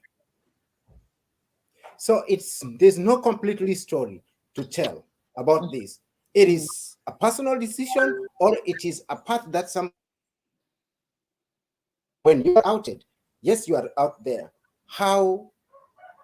What kind of support do you need to be resilient, to be able to stand, to develop your, to make sure that your self-esteem has not gone down, but you're standing From there, people will ask you, how did you have been so resilient? That is the point where people can now tell their stories. But telling the story while coming out, that we need not to talk about it. We need not to discuss it. Because coming out is a process. And you cannot discuss a process. Mm-hmm. The content of the story that we always read, we read the people that they have come out successfully and they're resilient enough to stand and they can help people, other people that also wants to come out. But the procedure of coming out, it's not there. It's not applicable. People come out in different places to different people for different reasons. Thank you so much, Chims, for those insights. And clearly, like all of us are saying, and all the panel is saying, is that like there's no formula to coming out. There is no that this is the perfect way to come out. This is how one should come out. This is the period within one that a person should take to come out, you know. And like at times you can come out to other people and not to others. You can come out today to Ruka and tomorrow to Kisa, and the next day you don't come out to Becky or Babo or Atkins, and it is okay. And you are valid as is, you know. You are your true valid self, whether you're out or not. And I would really like to reinforce what Babo said, you know. What you need to do after coming into yourself, that is it. Like, that is it. Accept yourself and come into yourself, and that is clearly it. I will go to the next question. The next question comes from Asante Kwach. Asante Kwach asks to the panelists, is there a possibility of inculcating awareness and appreciation of different sexual orientation and expression in the school setup? The same way sex education is now taught in schools, or this is a mirage? So that's Kwachradin's question. And I will start with Kisa again. In that order, Kisa, it's long since I heard your voice after everybody has talked already. So I will start with you. Aki, flattery will get you places. So, about this question, whether it's a possibility of inculcating awareness and appreciation of different sexual orientations in the school setup, where even so, I'll start by acknowledging the tireless work that was done by advocates and activists for sex education. And even then, I'm told right now it's not the name is not sex education, it's something else. It's just supposed to be comprehensive sexual education. Values. Yeah. Yes, family values. And just by itself, just saying family values, I feel like it's just exclusionary. But we'll take our wins where they are. Maybe it's a possibility. And so I hate to be the first one who says bad things. Maybe not in our lifetime. Like, I may not be able to, like, maybe for example, I don't think it may happen in my lifetime, but who knows? Because already people feel some type of way about just sex education, about just telling children about attraction. Because right now, people, all the information you have is sex is for marriage and sex is for children. Now I'm imagining if we don't equip people with information well, imagine just the damage they'll do to young queer children, telling them, so because it could be the curriculum could be there, but unless we work on people's values and people's beliefs, it's going to be a challenge. Look at access to health, for example. We already know that we should have access to healthcare, but as Achim said, people already put on a religious lens before they serve you. And someone will tell you, no, before I'm a doctor, I'm a Christian, or before I'm a police officer, I'm a Christian. So imagine if people take such personal beliefs to be, like my Christianity or my Christian, my faith, my faith, my religious beliefs come first before my humanity. So it could be there, but people may not push it. So I feel like, yes, it might happen, but we really need to work on our attitudes as society. We really need to work on that. Otherwise, we'll be subjecting people to to a lot of trauma. But yes, that's my response. Thank you so much for your response, Kisa. Babo?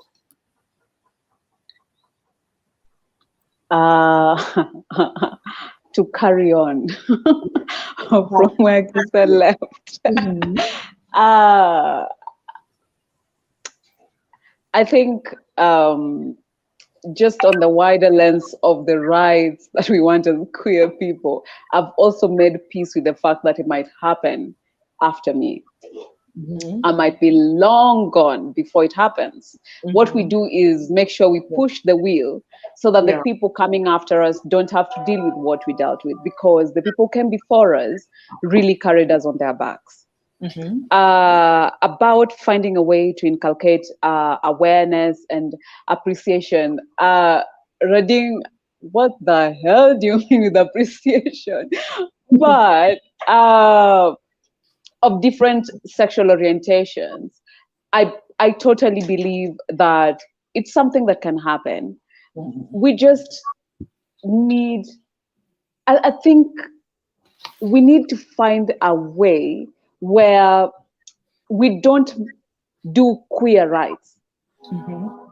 We do human rights, because queer people are human beings, right?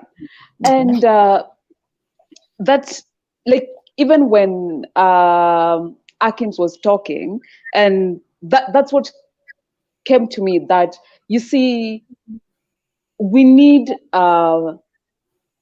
when it was being proposed, I think if you followed the comprehensive sex education program, it even had talking about sexual orientation, identity, gender, it had all that.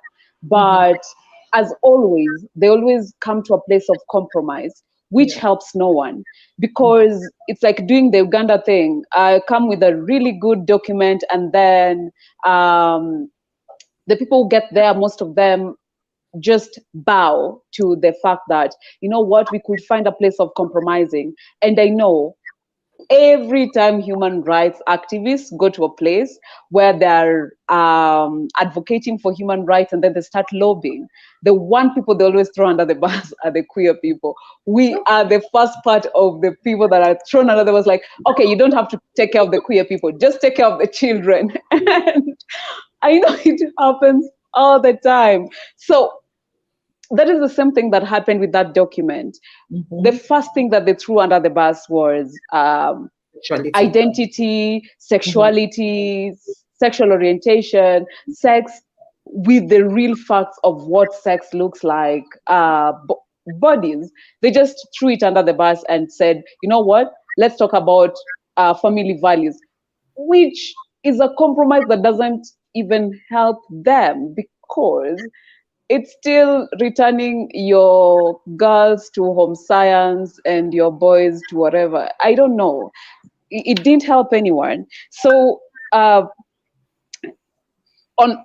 that, I think, and I believe that when we return, we find a way to return queer rights to human rights, find a bridge. Yes, a space where we talk about queer rights specifically, but when organizing, finding a place of, again, humanizing that, because it's not happening. And that's why we keep having Kenya, literally, people are being killed by the police, by people, but people are being killed. So when we come queer rights, there is a trans woman who got killed in a country where everyone is getting killed. Yeah, so we need to find a way to find that bridge. For me, that is just the only way that we can get this into schools.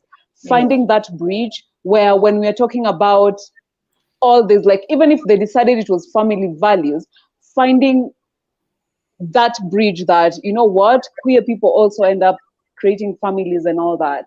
But until we find that bridge, it will always be, you guys are bringing an agenda into our really good society, and you're demeaning Christianity now. Exactly. Yeah. Thank you so much, Babu, for that. And like I remember participating in that conversation and on advocacy around comprehensive sexuality education. And like for a very long time, even before the national school health policy could be passed, then what impeded like even moving forward with the national school health policy was issues around sexuality. And we were like, how do we talk about comprehensive sexuality education without the sexuality part in comprehensive sexuality education, you know? So thank you so much for those insights and the fact that we need to think about it holistically. You know, we are not asking for gay rights or queer rights. We are actually asking for human rights to queer persons, for queer persons. So yeah, I will give the chance to Becky, then Achins, to contribute to the question. Okay, much has been said. Festus, Babo, Carol, you've said a lot of the things I would have said, but I'll just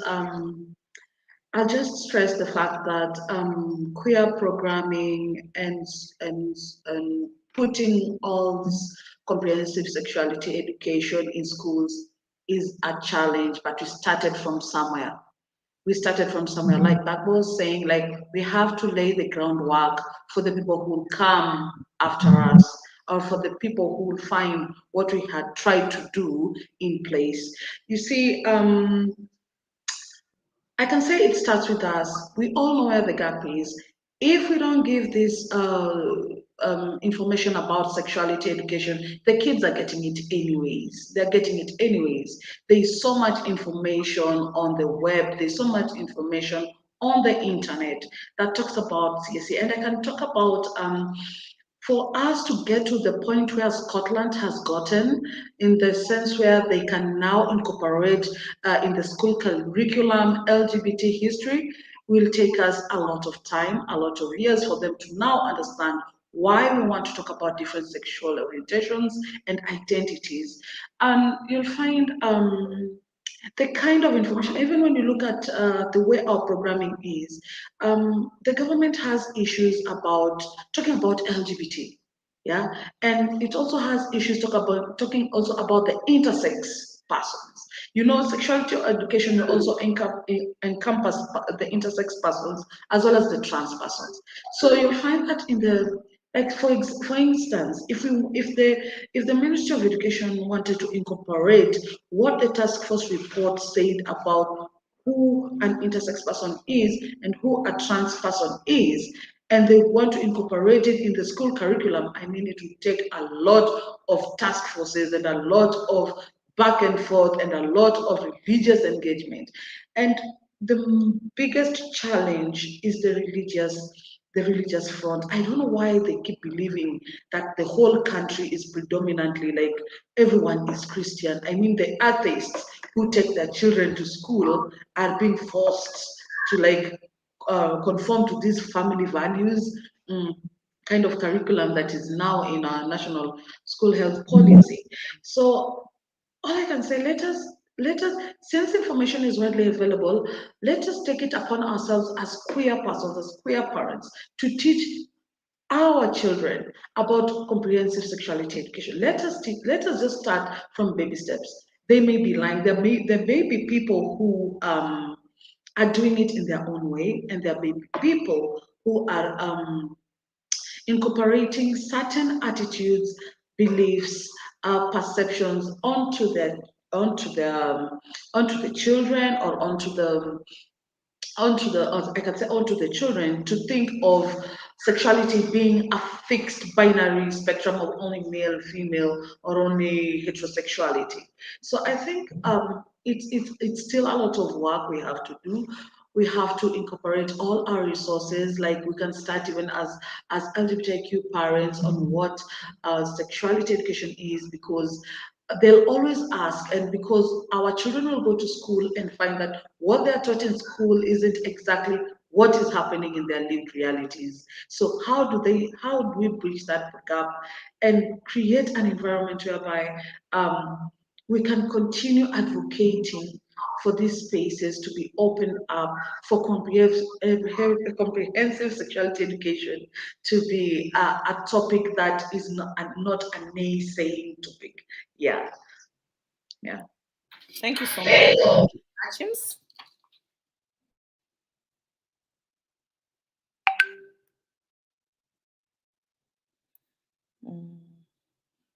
Achims, would you like to take the question? Thank you. Other panelists have just spoken. Yeah. And they're spoken well. I'm interested. My interest is in strategies. And how do you go around the strategies and approaches to the issue? I like what some of the organizations, LGBT focused or led organizations are doing. I like how the creativity in them. They see the gap, they fill the gap. They create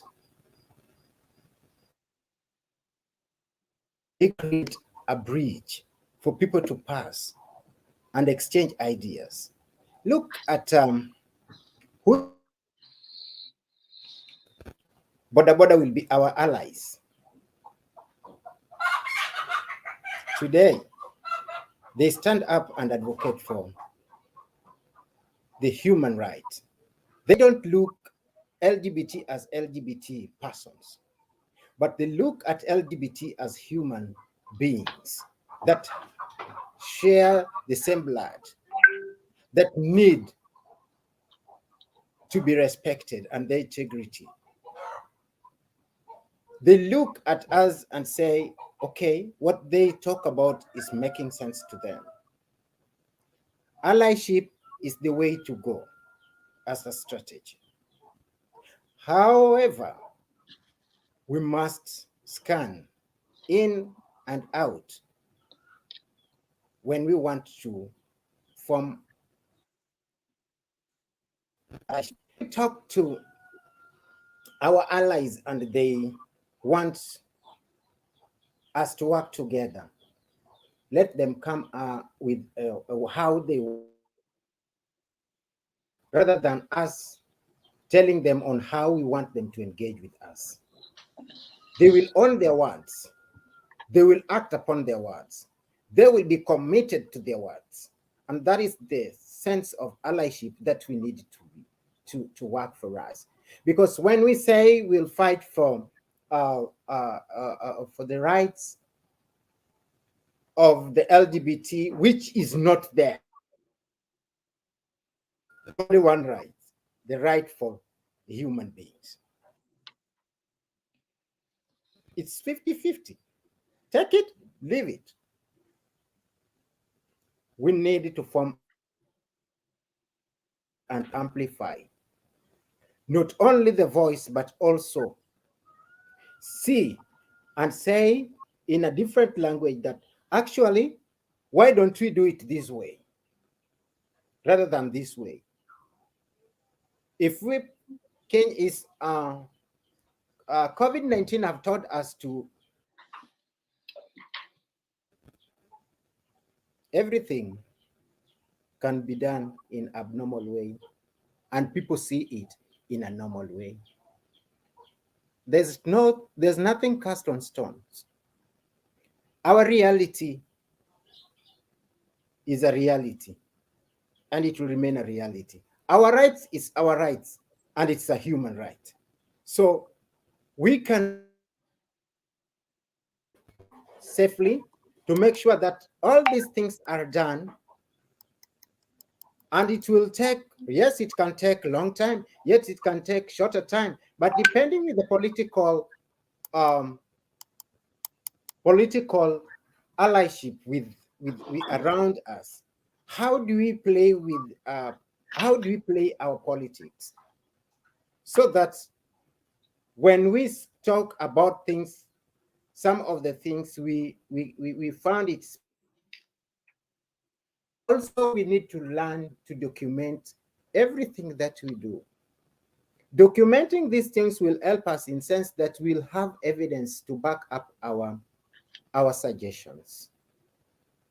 Documenting. One, I'm talking about allyship. Two, I'm talking about documenting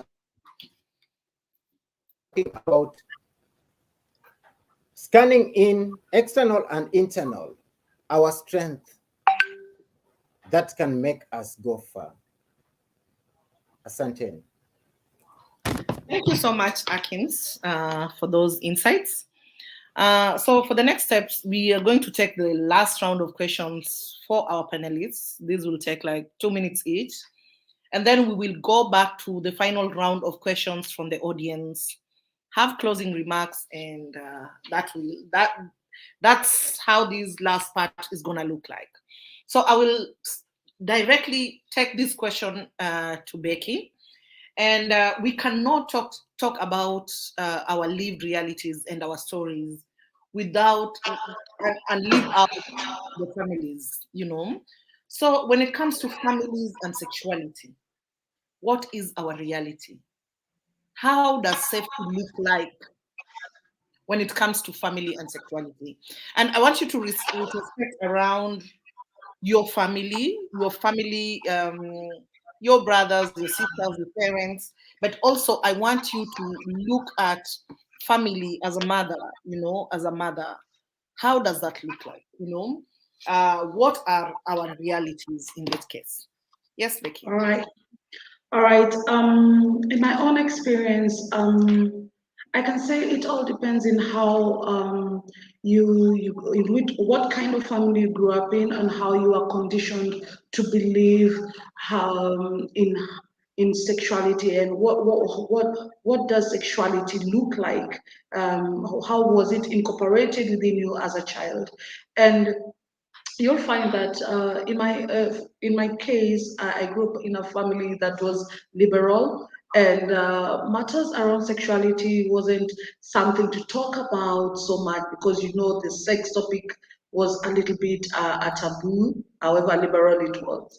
And when you talk about sexuality and parenting, what kind of information, as an LBGT parent, what kind of information do you choose to give, or do you want to give to your kids? Yeah, like as you know, I have grown kids, I have adults, I have preteen, I have teenagers. Yeah, so you just sit them down and tell them, you know what,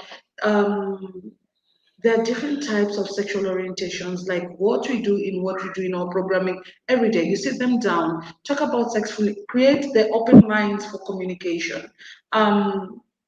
Once you have those open minds for communication, you may be able to talk about everything and anything that surrounds sexuality, and you may be able to answer their questions, though you'll find that the education system and the surrounding around them conditions them to think in a heteronormative way. So when you challenge their thoughts, their perceptions, their attitudes, and the culture in which they've been brought up in to think about sexuality in a broad spectrum, it may end up being something they do accept to take in, or they may not accept to take in, depending on how their conditioning looks like. Being that as a parent, you may be the first point of information. As Ruka said, as a mother, you may be the first point of information to this child, or to your children, or to the people, to the children or you're taking care of, because necessarily being a parent does not mean that you really have to have these children biologically. You may be having children you're taking care of, you may be having children that you have guardianship assigned to you. So I strongly believe that being the first point of communication, creating open lines for communication is the key to passing comprehensive, like, sexuality information to kids from a younger age up to the onset of their adulthood, then maybe they may be able to challenge the current thoughts, the current perceptions, and how they tend to treat people who do not have the kind of conditioning they've been taught in our external environment, in schools, in churches, in friends, of how sexuality should look like.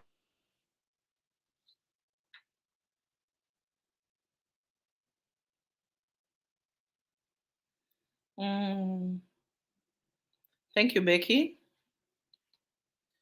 I think Becky's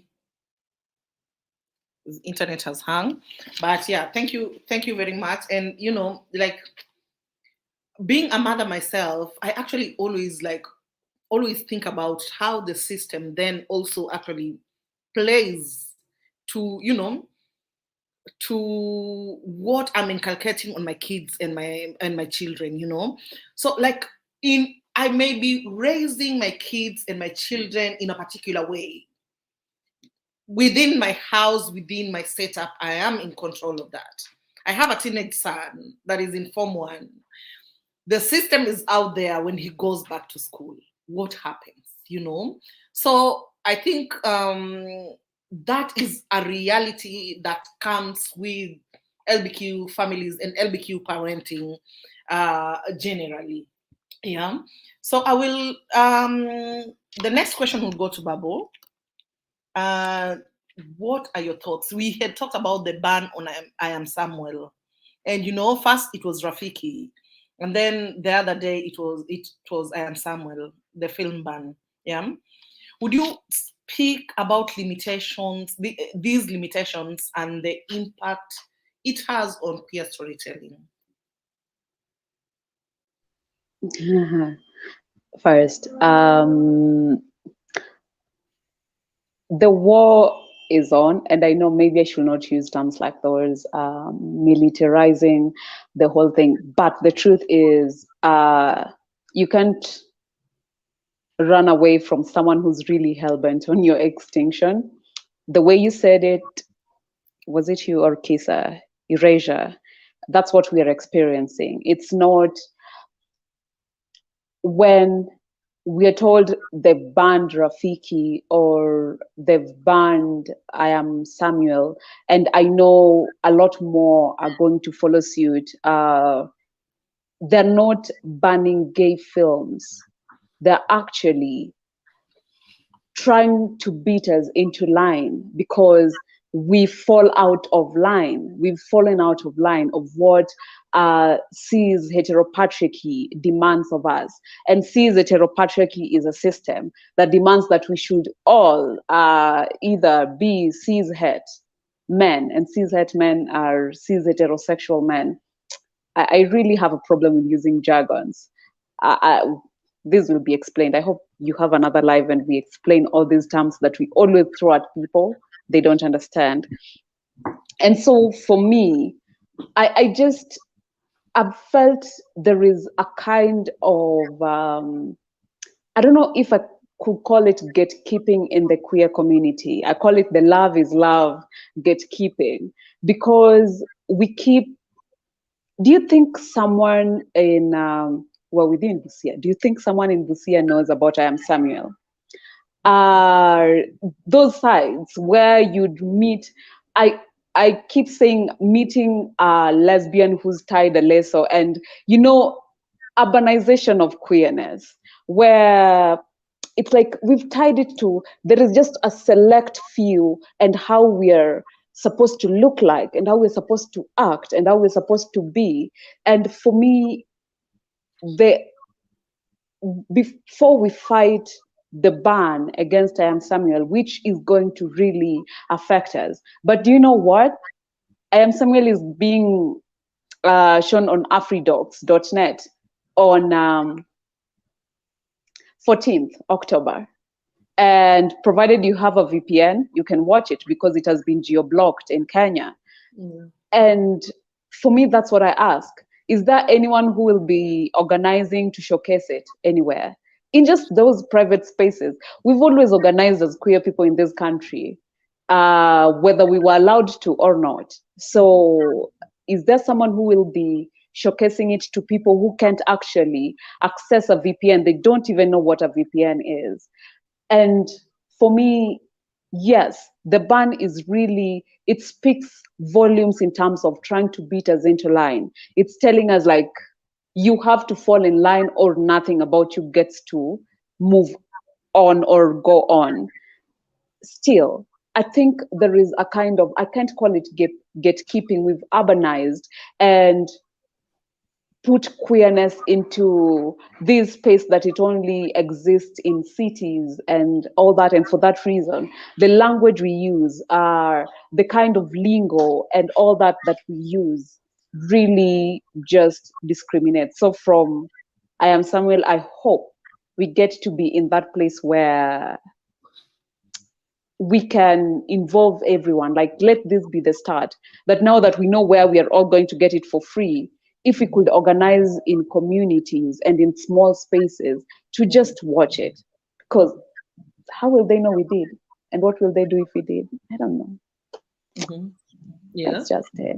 Yeah. How would they and what would they do? Mm-hmm. Thank you so much, Babo. The next question will go to Festus. What are the limitations to sexual orientation and queer storytelling? What are some of the limitations that are there? And, how do we, navigate these limitations? Okay, wow. Limitations. I'll start with self-doubt. Self-doubt is a big impediment to expression, whether it's expressing your sexual orientation or your gender identity. It starts with self-doubt. And during the closing meeting during our project closeout, one of the questions we were asked by participants was, they're like, so how do I continue to do this work to deconstruct gender outside the project? And that was a question we're asking ourselves, because like when you create a safe space, it's easier for you to show up however you want to show up. Mm-hmm. And I'll even look at it, I'll give an example of these concerts and these events that I held in Nairobi. Like, I don't know, I don't remember the one particular name, but there's places in Nairobi or in the cities where men will show up in skirts, they'll show up, with piercings and whatever. But then, it's called something, I've forgotten. That name came, but I forgot. So, like thrift social or something, yeah. Like you see those photos, then you're like, wait, is this Nairobi? Is this Kenya? And then, so if people can express themselves in that, in those places, so you feel like, if I go to a concert, I can dress like this, because people will assume I'm an artist, but can I deconstruct in a day-to-day? And one of the responses was self-doubt. Like, there are times when people just fear, like you doubt you can pull it off. Maybe, for example, if, like, I'm not in Nairobi and I'm in Eldoret, and I'm like, do people in Eldoret wear like this event? Or do people in Busia, or do people in whatever, in my grandma's village, do people wear like this? So that self-doubt is an impediment to expression. And the doubt is also brought about by erasure. Like, you've not seen anyone do that before. So you're constantly thinking you're the first one.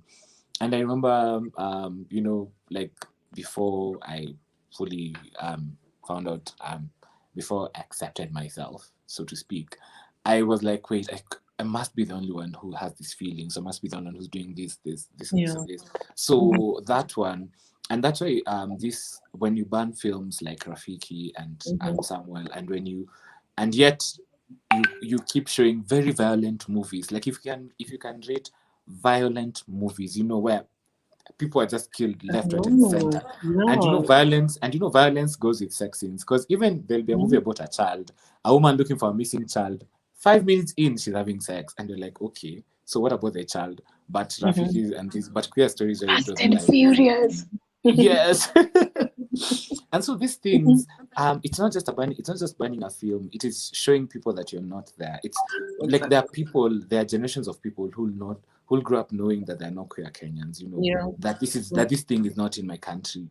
So I have to, so people will keep looking to South Africa as Yeah. the beacon of hope as far as queer rights is concerned. So, Mhm. and these things make people not, because of the fear of violence, people are like, you know what, I just want to express myself because, like Babo said, heteropatriarchy, and these systems are just violent. Like colonialism was violent, sexism is violent, homophobia is violent, Yeah. transphobia is violent, and you constantly, whatever you do, you're constantly being brought like stay in line, and that's an impediment. And not just to, and I won't even talk about sexual orientation because that's a whole different thing, but I'll talk about gender identity, and and the fact that and I look at it from the perspective of males and male-bodied people, where there's a very thin line. Actually, in fact, there's no line. It's either you're a man or you're not. It's either you're a man or you're trying to be a woman, so you're going to be treated like one because patriarchy. So we are very, like, even when men do things like putting hair, plating, like when you plait your hair, when you pierce your ears and things, where you wear colorful things, the fact that it's very, society will mock you into shape, and they will, and so these things are very, so unless we fight the bigger system where we're saying that this system doesn't work for us, so let's abolish it, unless we apply the intersection of feminist lens in the work that we're doing, where we're saying, you know what, we're not just fighting for acceptance, you're not just fighting for queer people, you're fighting for women's rights, we are just saying that this system doesn't favor us, let's break it. So unless we do that, we're constantly going to have such barriers to this, because it may not happen right now. And the thing about systemic violence, and that makes us question our very essence as people, is that it will catch you wherever you are. It will not be because you're a queer person. It will be if it's not because you're a queer person, it will be because you're not a Christian. If it's not because you're Christian, it's because you're disabled. So these constant barriers as to what makes you not express yourself fully, and until we actually say, you know what, no, enough is enough. Let us find things that actually humanizes us, because we will do all the work. We will kumbaya, we will pray, and we will have all the agency. But if this system that you exist in, and you mentioned that, right, you'll try to be a sex positive for your children, you'll teach them things you maybe in your house you don't even have gender roles, but the minute your child leaves your house, they go to the 844, or what's that system these days, they go to that school system, they go to your brother's family, they go to your sister, they go to to play with their friends, and they're like, mvulana anasha vyombo, you still have to go back because you'll still be challenged even in the spaces that you are setting up. So we have to address the bigger issues, and which is basically the entire society. Thank you. Thank you so much, Festus, for that. To Akins, the final question for my panelists. How should we speak differently to power? And in this case, we are looking at what are the strategies that we should use, new or otherwise, What are some of the strategies we should use to engage, or we should engage in ensuring that our voices are heard by decision makers, by people in power? What are the things that how do we need to, work differently? How do we need to tell our stories? Yeah.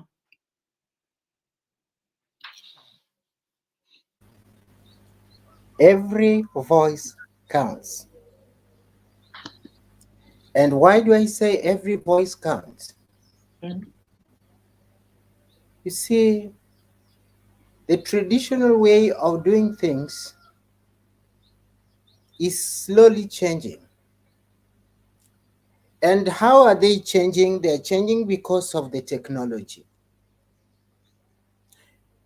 Change is constant, but strategies are not constant. No strategy is cast on stone.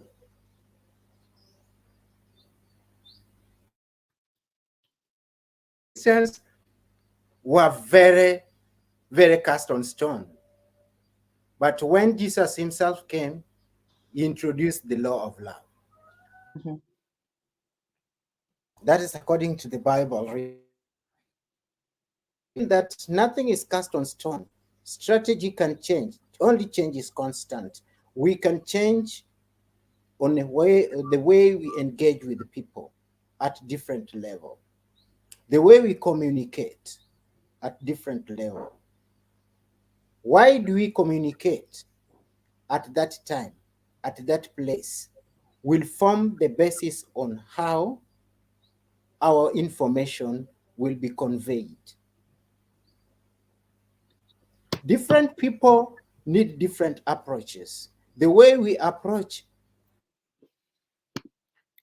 the information that we carry to the LGBT persons will be different with the information that we carry to our allies. The approach our allies will with the way we approach the LGBT organizing or the LGBT leadership. So the main point, one, we need to be, as we have to be strategic thinkers. How do we think first than any other people? How do we act first than any other people? How do our approaches aligned to their line of life, their way of life, sorry. So that when we act, it is not something new. To them, it's just enter into their system and they find it too easy to adopt. The adaptation level of each target audience must also be in consideration in our strategy. Flexible or with our information. And we have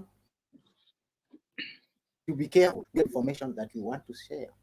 It will form, it can break us or it can build us.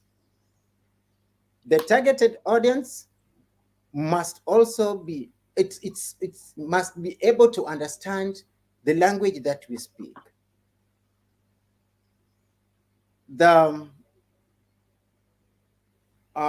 We cannot say that we have to be conformed to their, how do we reach 50-50? Their standards and our standards, that they cannot outride the other. So that we remain vulnerable or they remain vulnerable. That is what we call the equilibrium state where the demands meets the supply for both people. And I see it's most of the time when we push, people look at, when we talk, right, how do we change the narrative for people to see that everything that we do it to defend the rights of everyone. We have tried to defend the rights. We have talked much on the rights of the LGBT, but this has not worked well. It is high time also to change the strategy that we talk about the rights. And how do we talk about the rights? Will amplify places. And how do we make sure that our voices are amplified?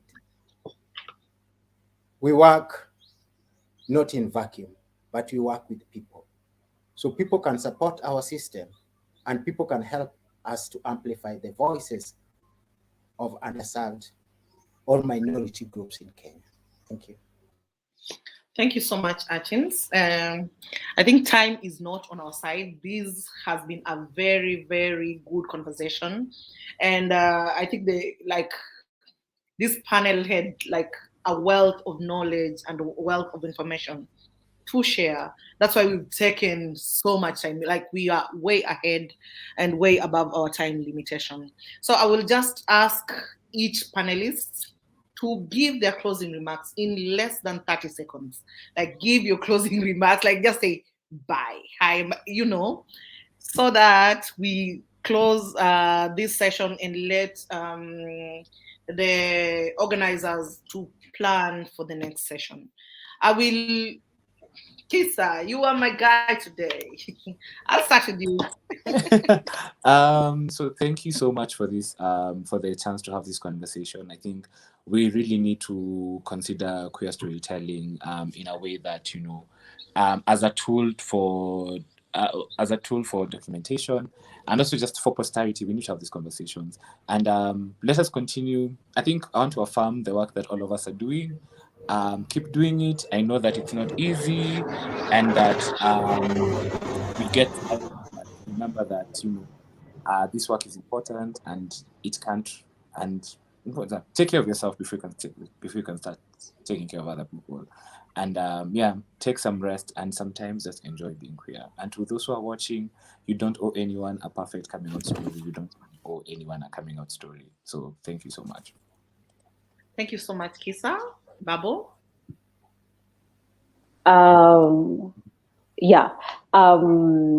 To everyone who's here, for those who are watching and the panelists, it was really nice engaging with you. There are questions we didn't answer, and someone asked if we will go through the comments later to reply. Yes, we intend to do that. Yes, everyone. Yeah, we intend to do that. Also, if you feel you're really mad because this work gets you enraged and really mad, drink water, hydrate, exfoliate your skin, breathe in, breathe out, go sleep, come back tomorrow. So for everyone who's here, all the love, all the blessing, and you're really loved and cared for. That's why we are here. Thank you so much. Thank you so much, Babo. Becky? For me, it's just like the movement will be here today, tomorrow, and forever. Take care of yourself. I mean, when you die, the movement will still be here. Let us tell stories that will give our future generations a point of where they can advocate from. And with all that, I can just wish you all the best in your activism, but don't forget to take care of yourself. Yeah. Thank you so much, Becky. Achim?